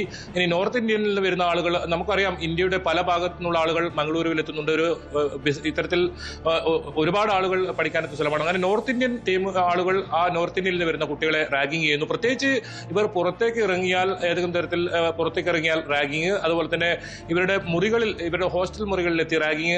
ഈ കുട്ടിയെ തന്നെ പറയുന്നുണ്ട്, അതിൽ ഈ ഹോസ്റ്റലിൽ ഇങ്ങനെ സുഖമില്ലാതെ കിടന്നുറങ്ങുമ്പോൾ ഇവരെത്തുകയും ഇവർ വിളിച്ചപ്പോൾ പുറത്തു പോകാത്തതിന് വലിയ തോതിൽ മർദ്ദിക്കുന്ന സാഹചര്യമാണുള്ളത്. ഇതിൽ തന്നെ അവർ വടി ഉപയോഗിച്ച് ഇവരെ മർദ്ദിച്ചു. ഈ ഒരു കേസിലേക്ക് വന്നാൽ തന്നെ ഇങ്ങനെ ഒരു മർദ്ദനമേൽക്കുകയും പരിക്കേൽക്കുന്ന സാഹചര്യം ഉണ്ടായതുകൊണ്ടാണ് ഇപ്പോൾ വിവരം പുറത്തറിയുന്നത്, പോലീസിലേക്ക് എത്തുന്നത്. അത് തന്നെയാണ് അദ്ദേഹം പറഞ്ഞത്. ആന്റി റാഗിംഗ് ഇത്തരത്തിലുള്ള സെല്ലുണ്ട്, അതോടൊപ്പം പോലീസിൽ പരാതി നൽകാം. പക്ഷെ ആരും ഭയം കാരണമോ മറ്റോ അറിയില്ല, ഇത്തരം കുട്ടികൾ ഇതിന് മുതിരാറില്ല. പ്രത്യേകിച്ച് പുതിയ ഒരു സാഹചര്യത്തിലേക്ക് വരുമ്പോൾ അവർ ആദ്യം ഒന്ന് പകച്ചു പോവും. ഇത്തരത്തിൽ റാഗിംഗ് ഉണ്ടായാൽ തന്നെ അത് പുറത്തു പറയാത്ത സാഹചര്യമാണ്. ഈ ഒരു സംഭവത്തിലേക്ക് വന്നാൽ ഇവർ കറുത്ത ഷൂസ് ധരിച്ചെത്തി. അത് ഈ കോളേജിലെ നിർബന്ധമാണ്. അങ്ങനെ ഒരു യൂണിഫോം ഉണ്ട്, കറുത്ത ഷൂസ് അല്ലെങ്കിൽ ഷൂസ് ധരിച്ച് വേണം കോളേജിലേക്ക് വരാൻ. അങ്ങനെ വന്ന കുട്ടിയെയാണ് ഇത്തരത്തിൽ ഷൂസ് ധരിച്ചെത്തിയതിന് ക്രൂരമായി മർദ്ദിക്കുന്ന സാഹചര്യം ഉണ്ടായത്. മർദ്ദനം വലിയ പരിക്കുകളായതോടെ ആശുപത്രിയിലായതോടുകൂടിയാണ് ഇത് പോലീസിൽ പരാതിയായെത്തുന്നത്. അതിൽ പോലീസ് പറയുന്നത് തന്നെയാണ് മലയാളികളായ കുട്ടികളാണ് ഇത്തരത്തിൽ ക്രൂര മർദ്ദനത്തിനിരയായത്. അതോടൊപ്പം മലയാളികൾ തന്നെയാണ് ഇങ്ങനെ ഒരു ക്രൂര കൃത്യം ചെയ്തതും എന്നതാണ്. ഏതായാലും പലപ്പോഴും കുട്ടികൾ ഇത് വീട്ടിലേക്കോ അല്ലെങ്കിൽ PTA കമ്മിറ്റിക്കോ അത്തരം മുമ്പാകെ കോളേജിലെ അധികൃതർക്ക് മുമ്പാകെ പറയാറില്ല എന്നതാണ് ഏറ്റവും പ്രധാനം. ഏതായാലും ഈ 6 കുട്ടികളെ ഈ കോളേജിൽ നിന്നും ഇപ്പോൾ സസ്പെൻഡ് ചെയ്തിട്ടുണ്ട്. അതോടൊപ്പം ഈ കോളേജിലെ ഇന്റേണൽ കമ്മിറ്റി ഇത് സംബന്ധിച്ച അന്വേഷണവും ആരംഭിച്ചിട്ടുണ്ട്. ലോജിസ്റ്റിക്സ് 2ാം വർഷ വിദ്യാർത്ഥികളാണ് ഇത്തരത്തിൽ ഈ കുട്ടികളെ ഈ 2 പേരെയും ക്രൂരമായി മർദ്ദിച്ചത്. കൂടുതൽ പേരെ റാഗിങ്ങിന് ഇരയാക്കിയിട്ടുണ്ട്. അത് സംബന്ധിച്ച പരിശോധനയും കോളേജിന്റെ ഭാഗത്ത് ഉണ്ടാകുമെന്ന് അവർ പറഞ്ഞിട്ടുണ്ട്. ഒരു തരത്തിലും റാഗിങ് അനുവദിക്കില്ല, കോളേജിൽ അനുവദിക്കില്ല. അതിനുള്ള നടപടികൾ ആരംഭിച്ചിട്ടുണ്ടെന്ന് പറയുന്നത്. നേരത്തെ സൂചിപ്പിച്ചതുപോലെ തന്നെ ഈ ശ്രീനിവാസ കോളേജിൽ ഒരുപാട് മലയാളികൾ അവിടെ പഠനം നടത്തുന്നുണ്ട്. പ്രത്യേകിച്ച് കേരളത്തിന്റെ പല ഭാഗങ്ങളിൽ നിന്നുമായി ഇങ്ങനെ ഒരുപാട് വിദ്യാർത്ഥികൾ പഠനം നടത്തുന്ന ഒരു കോളേജാണ് ശ്രീനിവാസ. അങ്ങനെ ഒരു കോളേജിലാണ് ഇത്തരം സംഭവം നടന്നത്. മറ്റ് കോളേജുകളിലും സമാനമായ സംഭവം ഉണ്ടെന്ന് തന്നെയാണ് പ്രദേശവാസികൾ പറയുന്നത്. ഏതെങ്കിലും തരത്തിൽ ഈ മംഗളൂരുവോ പരിസര പ്രദേശത്തുള്ള ലോക്കൽ ആളുകളല്ല ഈ കുട്ടികളെ ഈ ഇത്തരത്തിൽ റാഗിങ് ചെയ്യാൻ അല്ലെങ്കിൽ അവിടെ പഠിക്കാനെത്തുന്ന കുട്ടികളല്ല റാഗിങ് ചെയ്യുന്നത്.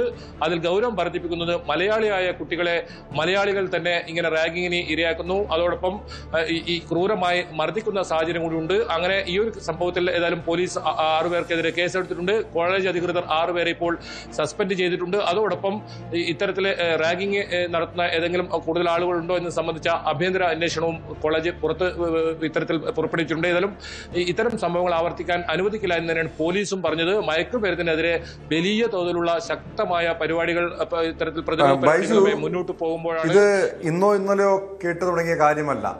ബൈജു നേരത്തെ സൂചിപ്പിച്ചതുപോലെ നിരവധി മലയാളികൾ കർണാടകയിലെ വിവിധ വിദ്യാഭ്യാസ സ്ഥാപനങ്ങളിൽ വിവിധ ക്യാമ്പസുകളിൽ പഠിക്കുന്നുണ്ട്, അവിടെ കോളേജുകളിൽ പഠിക്കുന്നുണ്ട്. അവിടെ ഇത്തരം സംഭവങ്ങൾ പലപ്പോഴും ആവർത്തിക്കപ്പെടുന്നുണ്ട്. ശക്തമായൊരു നിയമ സംവിധാനം അവിടെ ഉണ്ടോ? അല്ലെങ്കിൽ ആ നിയമങ്ങൾ, ഈ റാഗിങ്ങിനെതിരായിട്ടുള്ള നിയമങ്ങൾ കൃത്യമായും നടപ്പാകുന്നുണ്ടോ? പോലീസിൻ്റെ ഭാഗത്തു നിന്നൊരു ശക്തമായ നടപടികൾ സ്വീകരിക്കാറുണ്ടോ?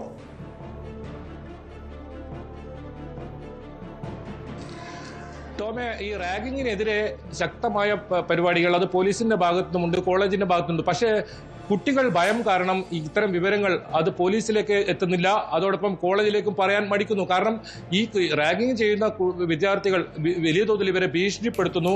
അതുകൊണ്ട് തന്നെ ഇവർക്ക് തുടർ പഠനം അത് ലക്ഷങ്ങൾ ചെലവഴിച്ചാണ് ഈ മംഗളൂരിലെ കോളേജുകളിൽ ചെറിയ കോഴ്സിന് പോലും ലക്ഷങ്ങൾ ചെലവഴിച്ചാണ് അവിടെ എത്തുന്നത്. പാവപ്പെട്ട വിദ്യാർത്ഥികളാണ്. അവരുടെ വീടുകളിൽ പലപ്പോഴും കടമെടുത്തും സ്വർണം ഒക്കെ പണയം വെച്ചുമൊക്കെയാണ് ഈ കുട്ടികളെ അവിടെ പഠിപ്പിക്കാൻ വിടുന്നത്. പ്രത്യേകിച്ച് ഹോസ്റ്റലിലൊക്കെ താമസിക്കുമ്പോൾ വലിയ ചെലവ് വരും.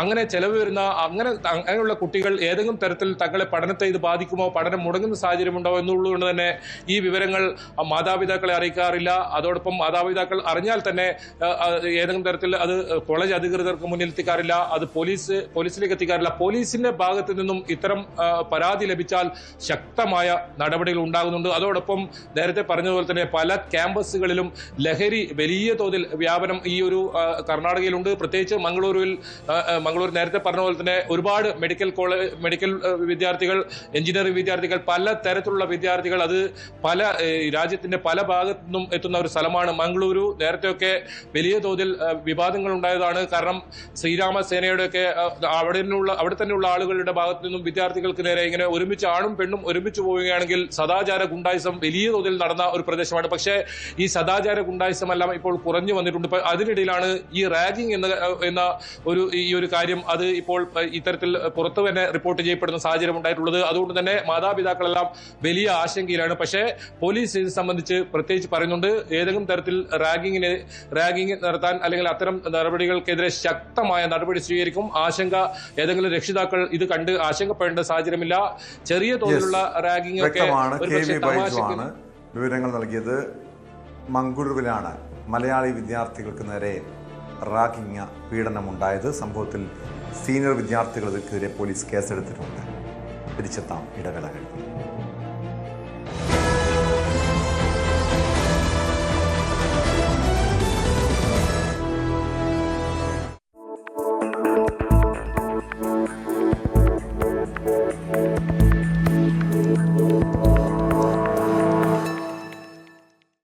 കേരളത്തിൽ ഇപ്പോൾ അസാധാരണമായ സാഹചര്യമാണ് ഉണ്ടാകുന്നത്. എല്ലാ വർഷവും 1-2 തവണകളിലായി വലിയ പ്രളയ സമാന സാഹചര്യം ഉണ്ടാകുന്നു. 2018 മഹാപ്രളയമെന്ന് വിളിക്കാവുന്ന വലിയ പ്രളയക്കെടുതി ഉണ്ടാകുന്നു. 2019 വരുമ്പോൾ തൊട്ടടുത്ത വർഷം പ്രളയത്തിന് സമാനമായ സാഹചര്യം ഉണ്ടാകുന്നു. പിന്നീടുള്ള എല്ലാ വർഷവും സമാന സാഹചര്യങ്ങൾ ഇങ്ങനെ ആവർത്തിക്കപ്പെട്ടുകൊണ്ടേയിരിക്കുകയായിരുന്നു. കഴിഞ്ഞ വർഷവും വെള്ളത്തിൽ മൂടപ്പെട്ടു പോകുന്ന അവസ്ഥയുണ്ടായി. ഈ വർഷവും സമാനമായ അവസ്ഥയുണ്ടാകും. എന്തുകൊണ്ടാണ് കേരളത്തിൽ ഇത്ര ശക്തമായ പ്രളയ സാഹചര്യങ്ങൾ ഉണ്ടാകുന്നത്? ഇത് കേരളത്തിൽ മഴയുടെ അളവ് വർദ്ധിച്ചതുകൊണ്ടാണോ, അതിനപ്പുറം മറ്റെന്തെങ്കിലും സാഹചര്യം കൊണ്ടാണോ? ഇതാണ് വിശദമായി നമുക്ക് മുന്നിൽ പരിശോധിക്കപ്പെടേണ്ട കാര്യങ്ങൾ. വിദഗ്ധർ നൽകുന്ന സൂചന പ്രകാരം നമ്മുടെ മഴയളവിൽ കാര്യമായ ഒരു വർധനവും ഉണ്ടായിട്ടില്ല എന്നതാണ് വസ്തുത. ഒറ്റപ്പെട്ട ചില സാഹചര്യങ്ങൾ ഉണ്ടായിരിക്കാം. പക്ഷേ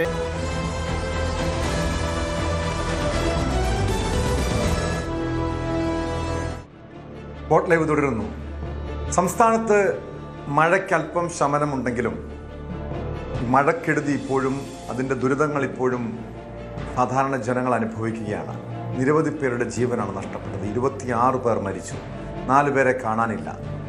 5 ജില്ലകളിൽ ഇന്ന് ഓറഞ്ച് അലേർട്ടുണ്ട്. കോട്ടയം, ഇടുക്കി, പത്തനംതിട്ട, കാസർഗോഡ്, കണ്ണൂർ ജില്ലകളിലാണ് ഓറഞ്ച് അലേർട്ട്. തിരുവനന്തപുരം, കൊല്ലം ഒഴികെയുള്ള മറ്റ് ജില്ലകളിൽ യെല്ലോ അലേർട്ടുമുണ്ട്. ഇത് ഇപ്പോൾ 462 ദുരിതാശ്വാസ ക്യാമ്പുകൾ പ്രവർത്തിക്കുന്നുണ്ട്. പ്രത്യേകിച്ചും വലിയ ദുരിതം ഈ മഴക്കാലത്ത് നേരിട്ടത് കോട്ടയം ജില്ലയിലാണ്. പക്ഷേ അവിടുത്തെ സ്ഥിതി ആശ്വാസകരമാണ്. കോട്ടയത്തെ പ്രത്യേകിച്ചും ഈ കിഴക്കൻ മേഖലകളിലുണ്ടായ മഴ, അതിൻ്റെ ദുരിതത്തിനൊക്കെ ഒരല്പം അയവ് വന്നിട്ടുണ്ട്. പക്ഷേ പടിഞ്ഞാറൻ മേഖല, അവിടെ വെള്ളക്കെട്ട് തുടരുന്നു, ജനങ്ങൾ ദുരിതം അനുഭവിക്കുന്നു, രക്ഷാപ്രവർത്തനം പുരോഗമിക്കുകയാണ്. ഇതുമായി ബന്ധപ്പെട്ട പ്രതികരണത്തിലേക്ക്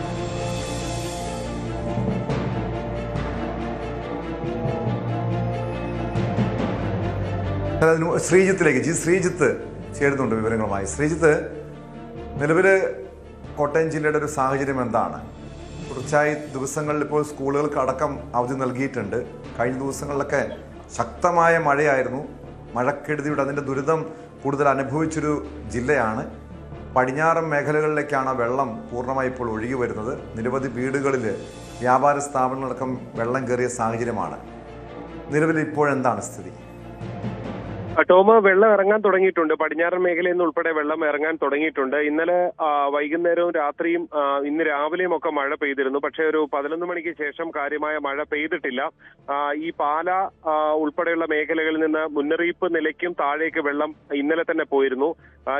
ഇന്നലെ വെള്ളം കെട്ടിക്കിടന്ന പേരൂർ ഉൾപ്പെടെയുള്ള മേഖലകളിൽ നിന്നും വെള്ളം താഴേക്ക് പോയിട്ടുണ്ട്. ഈ നഗരത്തിന്റെ പടിഞ്ഞാറൻ മേഖലയിലും ഏതാണ്ട് 2 അടിയോളം വെള്ളം താഴ്ന്നിട്ടുണ്ട്. അതായത് പ്രധാന റോഡുകളിൽ ഒരുപക്ഷെ ഇന്ന് കുമരകം റോഡിലൊക്കെ ഇന്ന് വൈകുന്നേരത്തോടു കൂടി ഗതാഗതം പൂർണ്ണതോതിൽ പുനഃസ്ഥാപിക്കാൻ കഴിയുമെന്ന പ്രതീക്ഷയാണ് ഉള്ളത്. ഇനിയും അതിശക്തമായ മഴയൊന്നും പെയ്തില്ല എങ്കിൽ. എന്തായാലും ഉരുൾപൊട്ടൽ ഭീഷണിയൊക്കെ നിലനിൽക്കുന്ന സാഹചര്യം കൂടി ഉണ്ടായിരുന്നു. കാരണം ഇടയ്ക്ക് ഇന്നലെയും തീക്കോയിൽ 60 മില്ലിമീറ്റർ മഴ ഇന്ന് ഏതാണ്ട് രാവിലെ വരെ പെയ്യുന്ന സാഹചര്യമൊക്കെ ഉണ്ടായിരുന്നതാണ്. എന്തായാലും നിലവിലത്തെ സാഹചര്യത്തിൽ ഒരു അപകട നിലയ്ക്ക് പുറത്തേക്ക് കാര്യങ്ങൾ എത്തുന്നു എന്ന് വേണം മനസ്സിലാക്കാൻ. ടോം,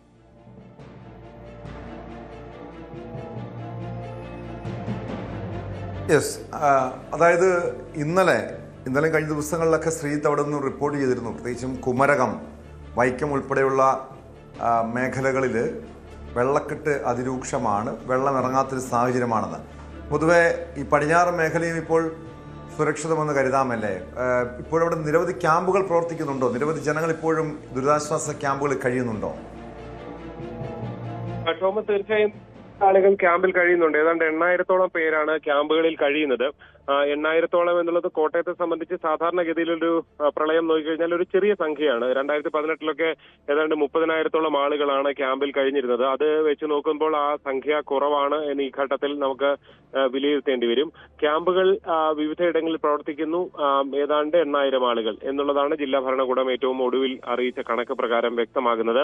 പ്രധാനമായും അത് കോട്ടയം, ചങ്ങനാശ്ശേരി താലൂക്കുകളിലാണ് ക്യാമ്പുകളുടെ എണ്ണം കൂടുതലുള്ളത്. ഇപ്പോ വൈക്കത്തിന്റെ പ്രദേശങ്ങളിൽ സാധാരണ വലിയ തോതിൽ വെള്ളം കയറാറുള്ളതാണ്. പക്ഷേ മൂവാറ്റുപുഴയാർ വഴിയുള്ള വെള്ളം കയറിയത് ഇത്തവണ കുറവാണ് കഴിഞ്ഞ മുൻകാലങ്ങളെ, പ്രളയകാലങ്ങളെ അപേക്ഷിച്ച് നോക്കുമ്പോൾ. അങ്ങനെയും അവിടെയും അപകട നിലയ്ക്ക് താഴേക്കൊക്കെ വെള്ളം ഇന്നലെ തന്നെ എത്തുകയും ചെയ്തിരുന്നു. എന്തായാലും നിലവിൽ ആശ്വാസകരമാണ് പൊതുവിൽ സാഹചര്യം. ജില്ലയിൽ പൊതുവെ മഴ മാറി നിൽക്കുന്നത്, ഇന്ന് ഏതാണ്ട് രാവിലേക്ക് ശേഷം മഴ മാറി നിൽക്കുന്നത് വലിയൊരു ആശ്വാസമായി മാറിയിട്ടുണ്ട്. യെസ്, ഇനി കോഴിക്കോട് ജില്ലയിലെ സ്ഥിതി എന്താണെന്ന് പരിശോധിക്കാം. പ്രത്യേകിച്ചും കോഴിക്കോട് ജില്ലയിൽ മലയോര മേഖലകളിൽ മഴ കുറഞ്ഞെങ്കിലും താഴ്ന്ന പ്രദേശങ്ങൾ ഇപ്പോഴും വെള്ളക്കെട്ട് രൂക്ഷമാണെന്നാണ് പറയുന്നത്. അതിൽ ഈ കക്കോടി, കണ്ണാടിക്കൽ മേഖലകളിലാണ് വെള്ളത്തിൽ മുങ്ങിയിരിക്കുന്നത്. 1000-ഓളം പേർ ദുരിതാശ്വാസ ക്യാമ്പുകളിലുണ്ട്. MS അനീഷ് കുമാറിലേക്ക്. അനീഷ്, എന്താണ് അവിടുത്തെ സ്ഥിതി? ടോം, പൊതു ചിത്രം എന്ന പോലെ തന്നെ കോഴിക്കോട് ജില്ലയിലും മഴയ്ക്കുടെ തോത് വലിയ രീതിയിൽ കുറഞ്ഞിട്ടുണ്ട്. ഇന്ന് രാവിലെ മുതൽ കാര്യമായ മഴ ഒരിടത്തു നിന്നും മഴയുമായി ബന്ധപ്പെട്ട വിവരങ്ങൾ റിപ്പോർട്ട് ചെയ്യപ്പെടുന്നില്ല. അതുകൊണ്ട് തന്നെ വളരെ പെട്ടെന്ന് ഈ താഴ്ന്ന ഇടങ്ങളിൽ കയറിയിരുന്ന വെള്ളം ഇപ്പോൾ ഇറങ്ങിപ്പോകുന്ന ഒരു കാഴ്ചയും നമുക്ക് കാണാൻ കഴിയുന്നുണ്ട്. പ്രത്യേകിച്ചും ഈ കക്കയം അണക്കെട്ടൊക്കെ തുറന്നു വെച്ചപ്പോൾ അവിടെ നിന്നും ഈ പൂനൂർ പുഴ വഴിയുള്ള വെള്ളമൊക്കെ വലിയ തോതിൽ ഈ താഴ്ന്ന പ്രദേശങ്ങളിലേക്ക് വന്നു. പ്രത്യേകിച്ചും ഈ നഗരത്തിന്റെ പ്രാന്തപ്രദേശങ്ങൾ, ഈ കക്കോടി പോലെയും കണ്ണാടിക്കൽ പോലെയുള്ള ഇടങ്ങളാണ് വലിയ തോതിൽ ഈ ജലത്തിന്റെ ഒരു ബുദ്ധിമുട്ട് അനുഭവിച്ചത്. മറുവശത്ത് പറമ്പിൽ ബസാർ, കുരുവട്ടൂർ പോലുള്ള പഞ്ചായത്ത് ആ മേഖലകളിലെയും അവിടെയും താഴ്ന്ന പ്രദേശങ്ങൾ വെള്ളത്തിലാവുന്ന ഒരു സാഹചര്യമുണ്ട്. എന്തായാലും ഇന്നിപ്പോൾ ജനജീവിതം ഏതാണ്ട് ഒരു സാധാരണഗതിയിലേക്ക് എത്തുന്നു എന്നാണ് നമുക്ക് പലയിടങ്ങളിൽ നിന്നും രാവിലെ മനസ്സിലാക്കാൻ കഴിയുന്നത്. 2 ദിവസം പൂർണ്ണമായി മഴ പെയ്തപ്പോൾ, അല്ലെങ്കിൽ മൂന്നാമത്തെ ദിവസം കൂടി മഴ പെയ്തപ്പോഴാണ് ഇത്ര വലിയ പെട്ടെന്ന് ഒരു ജലനിരപ്പിൽ ഉയർന്നത്. ഇന്നലെയും ഈ ജലനിരപ്പ് ഒട്ടും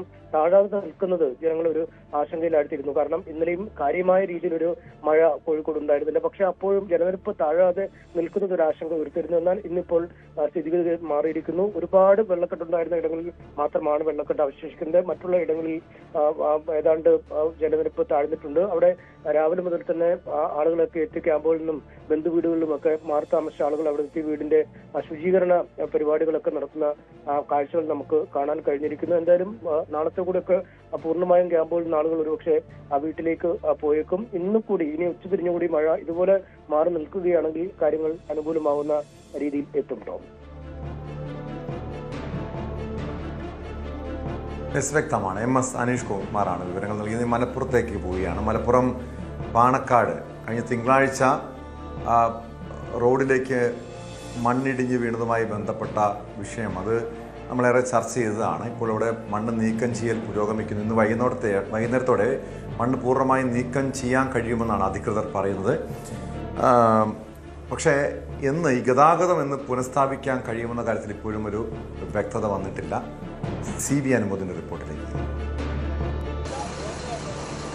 2 ദിവസം മുമ്പ് മണ്ണിടിച്ചിലുണ്ടായ പാണക്കാട് എടായി പാലത്തിനടുത്തുള്ള ആ ഇടത്താണ് ഞാൻ ഇവിടെ നിൽക്കുന്നത്. നമുക്കിവിടെ കാണാൻ കഴിയും അന്ന് ആ റോട്ടിലേക്ക് ഇടിഞ്ഞു വീണ മണ്ണിൽ ഭൂരിഭാഗവും ഇതിനോടകം തന്നെ ഇവിടെ നിന്ന് നീക്കം ചെയ്ത് കഴിഞ്ഞ് ഇപ്പോഴും ആ പ്രവൃത്തി പുരോഗമിച്ചുകൊണ്ടിരിക്കുകയാണ്. 600 ലോഡിലേറെ മണ്ണ് ഇതിനകം തന്നെ ഇവിടെ നിന്നും ക്ലിയർ ചെയ്തിട്ടുണ്ട്. ഇനിയും ആ റോഡിൽ നിന്ന് റോഡിലേക്ക് വരാൻ സാധ്യതയുള്ള മണ്ണൊക്കെ ഇവിടെ നിന്ന് നീക്കം ചെയ്യുന്ന പ്രവൃത്തി പുരോഗമിച്ചുകൊണ്ടിരിക്കുകയാണ്. പ്രധാനമായിട്ടും ഉള്ള ഒരു കാര്യം ആ മണ്ണ് ഈ ഒരു കാലാവസ്ഥ തുടരുകയാണെങ്കിൽ ഈ പ്രവർത്തികൾക്കൊന്നും വലിയ പ്രശ്നമുണ്ടാകില്ല. പക്ഷേ ഏതെങ്കിലും തരത്തിൽ വീണ്ടും മഴ പെയ്യുകയാണെങ്കിൽ സ്വാഭാവികമായിട്ടും മുകളിൽ തങ്ങി നിൽക്കുന്ന മണ്ണും മറ്റും താഴേക്ക് വരുമോ എന്നുള്ളൊരു ആശങ്ക നിലനിൽക്കുന്നുണ്ട്. അങ്ങനെ ഒരു സാഹചര്യത്തിലാണ്, അതുകൊണ്ടാണ് ഇതുവഴിയുള്ള ഗതാഗതം പൂർണ്ണമായിട്ടും അനുവദിച്ചിട്ടില്ല. ഗതാഗതം ഇപ്പോൾ ഈ വഴി അനുവദിച്ചിട്ടില്ല. അതിന് ആ സുരക്ഷ, അതായത് റോഡിലേക്ക് മണ്ണ് ഇടിഞ്ഞു വീഴില്ല, കല്ല് ഇടിഞ്ഞു വരില്ല എന്ന കാര്യം ഉറപ്പാക്കിയതിന് ശേഷമേ ഇതുവഴിയുള്ള ഗതാഗതം പുനഃസ്ഥാപിക്കാനുള്ള അനുവാദം നൽകുകയുള്ളൂ. അതുപോലെ തന്നെ ഈ ഒരു പ്രവൃത്തി അത് കാലാവസ്ഥ അനുയോജ്യമാണെങ്കിൽ ഇന്നത്തോടെ പൂർത്തീകരിക്കാനാകുമെന്നുള്ള ഒരു പ്രതീക്ഷ തന്നെയാണ് ഉള്ളത്. കാരണം ഇതിൽ മണ്ണ് വെള്ളവുമായിട്ട് ചേർന്ന് വളരെ ബുദ്ധിമുട്ടുള്ളൊരു സാഹചര്യമാണ്. ആ ഒരു ഘട്ടത്തിൽ ഈ മണ്ണ് നീക്കം ചെയ്യുക എന്നുള്ളത് മഴ ഉണ്ടെങ്കിൽ വലിയ പ്രതിസന്ധി ഉണ്ടാക്കുന്ന ഒരു സാഹചര്യമായിരിക്കും തീർക്കുക. അപ്പോൾ മഴ മാറി നിന്നാൽ ഈ ഒരു അവസ്ഥയ്ക്ക് വലിയ മാറ്റമുണ്ടാകും. മണ്ണ് കുറെക്കൂടി വേഗത്തിൽ നീക്കം ചെയ്യുകയും ഈ പ്രദേശത്ത് വേറെ പ്രശ്നങ്ങളില്ല എന്ന് ഉറപ്പാക്കുകയും ചെയ്യും. ഇപ്പോൾ ഫയർഫോഴ്സിൻ്റെയും ട്രോമ കെയറിൻ്റെയും പോലീസിൻ്റെയൊക്കെ നേതൃത്വത്തിലാണ് ഈ ഒരു പ്രവൃത്തി പുരോഗമിക്കുന്നത്. ഇതിപ്പോൾ എപ്പോഴേക്കാണ് പൂർത്തിയാക്കാനാകുക എന്നുള്ളതാണ് വിലയിരുത്തൽ. ഏകദേശം ഒരു വൈകുന്നേരം ആവും. കാരണം മണ്ണുകളൊക്കെ ലൂസാണ്. പരമാവധി സ്പീഡാക്കി ചെയ്യുന്നുണ്ട്. ഇപ്പോൾ നമ്മൾ ഏകദേശം 1 മണിക്കൂറോളം നിർത്തിവെച്ചു സ്കൂൾ ടൈം ആയതിൻ്റെ കാരണത്താൽ. വാഹനങ്ങൾ വേഗത്തിലാണ് നടന്നുകൊണ്ടിരിക്കുന്നത്. പൂർണ്ണമായും ഗതാഗതം തുറന്നു കൊടുക്കണമെങ്കിൽ ഇത് പൂർത്തീകരിക്കണം. പൂർണ്ണമായും ഗതാഗതം തുറന്നു കൊടുക്കണമെന്നുണ്ടെങ്കിൽ ഈ ഇവിടെ കാണുന്ന മണ്ണും അതേപോലെ റോഡിൻ്റെ സൈഡ് ഭാഗവും ക്ലിയർ ആയതിനു ശേഷം മറ്റു വാഹനങ്ങൾ പോകുമ്പോൾ അപകടമില്ലാത്ത രീതിയിൽ വേണം ചെയ്യാനെന്നാണ്. മുകളിൽ നിന്ന് മണ്ണിടിയാനുള്ള സാധ്യതയുണ്ടോ? ഒന്നും പ്രതീക്ഷിതല്ല. അതായത് മഴ കൂടിക്കഴിഞ്ഞാൽ ഇടിയുന്ന രീതിയിലാണ് കാണപ്പെടുന്നത്. ആശങ്കയുള്ളത്, അതാണ് ആശങ്കയുള്ളത്. മാത്രമല്ല ഇത് കഴിഞ്ഞ് മഞ്ഞ് മാറ്റിയതിന് ശേഷം വാഹനം ഗതാഗതം പൂർണ്ണമായിട്ട് സ്ഥാപിക്കണമെങ്കിൽ നമുക്ക് പൂർണ്ണമായി മാറ്റണം. അതിനുശേഷം ജില്ലാ ഭരണകൂടം അപകടമില്ലാത്ത രീതിയിലാണോ? ഇതുവരെ നമുക്ക് കാഷ്വാലിറ്റികളൊന്നുമില്ല. ഇനി വരും സമയങ്ങളിലും അപകടമില്ലാത്ത രീതിയിൽ വേണം പൂർത്തീകരിക്കാൻ. എത്ര ലോഡ് നീങ്ങിയിട്ടുണ്ടോ മണ്ണ്? ഇന്നലെ നമ്മൾ ഏകദേശം 240ഓളം ലോഡുകൾ ഇന്നലെ നീങ്ങിയിട്ടുണ്ട്. അത് നമ്മൾ ടോറസിൻ്റെയും അതേപോലെ തന്നെ ടിപ്പർ ലോറികളുടെ അടിസ്ഥാനത്തിലാണ് പറയുന്നത്. അപ്പോൾ വലിയ ടോറസ് ലോറികളാകുമ്പോൾ അത്രത്തോളം മണ്ണ് ഇവിടുന്ന് കയറ്റി പോകും. നമ്മൾ പ്രതീക്ഷത്തിൽ അധികം മണ്ണുകൾ ഇവിടെ വന്ന് കുമിഞ്ഞു കൂടിയിട്ടുണ്ട്. അതാണ് ഒരു തടസ്സമാകുന്നത്. കാലാവസ്ഥ അനുയോജ്യമാണ്, സമാധാനം. ഇന്നത്തെ കാലാവസ്ഥ കുഴപ്പമില്ല, ഇതുവരെ കുഴപ്പമില്ല. പക്ഷെ ഇനിയുള്ളതൊന്നും പറയാൻ പറ്റൂല. ഇടയ്ക്ക് മഴയുടെ ഒരു സാധ്യത കാണുന്നുണ്ട്. അതെ, തീർച്ചയായും കാലാവസ്ഥ അനുയോജ്യമാണെങ്കിൽ ഈ പ്രവൃത്തി വളരെ വേഗത്തിൽ പൂർത്തീകരിക്കാനാകുമെന്നാണ് ഫയർഫോഴ്സ് അധികൃതർ വ്യക്തമാക്കുന്നത്. കാരണം മഴ പെയ്യുകയാണെങ്കിൽ മുകളിൽ നിന്ന് എത്രമാത്രം മണ്ണ് വീണ്ടും ഒഴുകിയെത്തുമെന്ന് പറയാനാകില്ല. മാത്രമല്ല ഇത്രയും വേഗത്തിൽ ഈ മണ്ണ് ചളി വളരെ പശിമയുള്ള ചളി പിടിച്ച് കെട്ടിക്കിടക്കുന്ന മണ്ണാണ്. അത് ഈ യന്ത്രം വഴി മാറ്റുക എന്നുള്ളത് മഴ പെയ്തു കഴിഞ്ഞാൽ അത്ര എളുപ്പമാകില്ല. മാത്രമല്ല വീണ്ടും സുരക്ഷ ഉറപ്പാക്കാൻ കഴിയാത്തൊരു സാഹചര്യം വരും. അതുകൊണ്ട് തന്നെ കാലാവസ്ഥ അനുയോജ്യമാണെങ്കിൽ വളരെ വേഗത്തിൽ മണ്ണ് ക്ലിയർ ചെയ്യാൻ കഴിയും. ഒപ്പം ഈ വഴി വാഹനങ്ങൾ പൂർണ്ണമായിട്ടും ഗതാഗതത്തിന് തുറന്നു കൊടുക്കണമെങ്കിൽ അധികൃതർ ഇത് പരിശോധിച്ച് മുകളിൽ നിന്ന് മണ്ണ് ഇനി അപകടമുണ്ടാക്കുന്ന തരത്തിലേക്ക് എത്തില്ല. ഈ നിലവിൽ ഇവിടെ കൂടിക്കിടക്കുന്ന മണ്ണും ഈ മണ്ണൊക്കെ നീക്കം ചെയ്യുന്ന ഒരു സാഹചര്യം വേണം. അങ്ങനെ പൂർണ്ണമായും സുരക്ഷ ഉറപ്പാക്കിയ ശേഷമേ ഇതുവഴി ഗതാഗതം അനുവദിക്കുള്ളൂ. അതുപോലെ തന്നെ ഈ മേഖലയിലെ തുടർ പ്രവർത്തനങ്ങളുടെ കാര്യത്തിലും വിശദമായ പരിശോധനകൾ വേണ്ടിവരും. കാരണം ഈ മലയുടെ ഒരു ഘടന അത് ഈ മണ്ണ് എടുത്തതിന് ശേഷം മാറിയിട്ടുണ്ട്. ഇപ്പോൾ മണ്ണിടിഞ്ഞതിന് ശേഷം കുറേ കൂടി ദുർബലമായ ഒരു അവസ്ഥ ഉണ്ടായിട്ടുണ്ട്. അപ്പോൾ ഈ ഒരു മേഖലയിലെ എന്തെങ്കിലും തരത്തിലുള്ള പ്രവൃത്തി ഇവിടെ കൂടുതൽ അപകട സാധ്യത ഉണ്ടാകുമോ ഇല്ലയോ എന്നൊക്കെ ഉറപ്പാക്കിയ ശേഷമേ മറ്റു കാര്യങ്ങളൊക്കെ തന്നെ അധികൃതർ തീരുമാനിക്കുകയുള്ളൂ. എന്തായാലും ആദ്യ പരിഗണന ഈ മേഖലയിലെ ഗതാഗതം പുനഃസ്ഥാപിക്കുക, ഈ മേഖലയിൽ സുരക്ഷ ഉറപ്പാക്കിക്കൊണ്ട് ഗതാഗതം പുനഃസ്ഥാപിക്കുക എന്നുള്ളതിനാണ്. ഇപ്പോൾ മണ്ണ് നീക്കം ചെയ്യുന്ന പ്രവർത്തികളാണ് പുരോഗമിക്കുന്നത്. കാലാവസ്ഥ അനുയോജ്യമാണിപ്പോൾ. ഇന്ന് മഴ രാവിലെ വലിയ തടസ്സമുണ്ടാക്കിയിട്ടില്ല. ഇതേ ഒരു സാഹചര്യമാണെങ്കിൽ വൈകുന്നേരത്തോടെ മണ്ണ് പൂർണ്ണമായി മാറ്റാനാകുമെന്ന പ്രതീക്ഷയാണ് അധികൃതർ പങ്കുവയ്ക്കുന്നത്. CB Anumod, news 18. Yes, CB അനുമോദിൻ്റെ റിപ്പോർട്ടാണ് ഇപ്പോൾ കണ്ടത്. മലപ്പുറം പാണക്കാട് റോഡിലേക്ക് മണ്ണിടിഞ്ഞ് വീണ് അതിൻ്റെ ദുരിതത്തിലാണ് ഇപ്പോഴും അവിടുത്തെ ജനങ്ങൾ. ഗതാഗതം പൂർണ്ണമായും പുനഃസ്ഥാപിച്ചിട്ടില്ല. മണ്ണ് നീക്കം ചെയ്യുന്ന പ്രവൃത്തികൾ പുരോഗമിക്കുകയാണ്. Spot live പൂർണ്ണമാകും.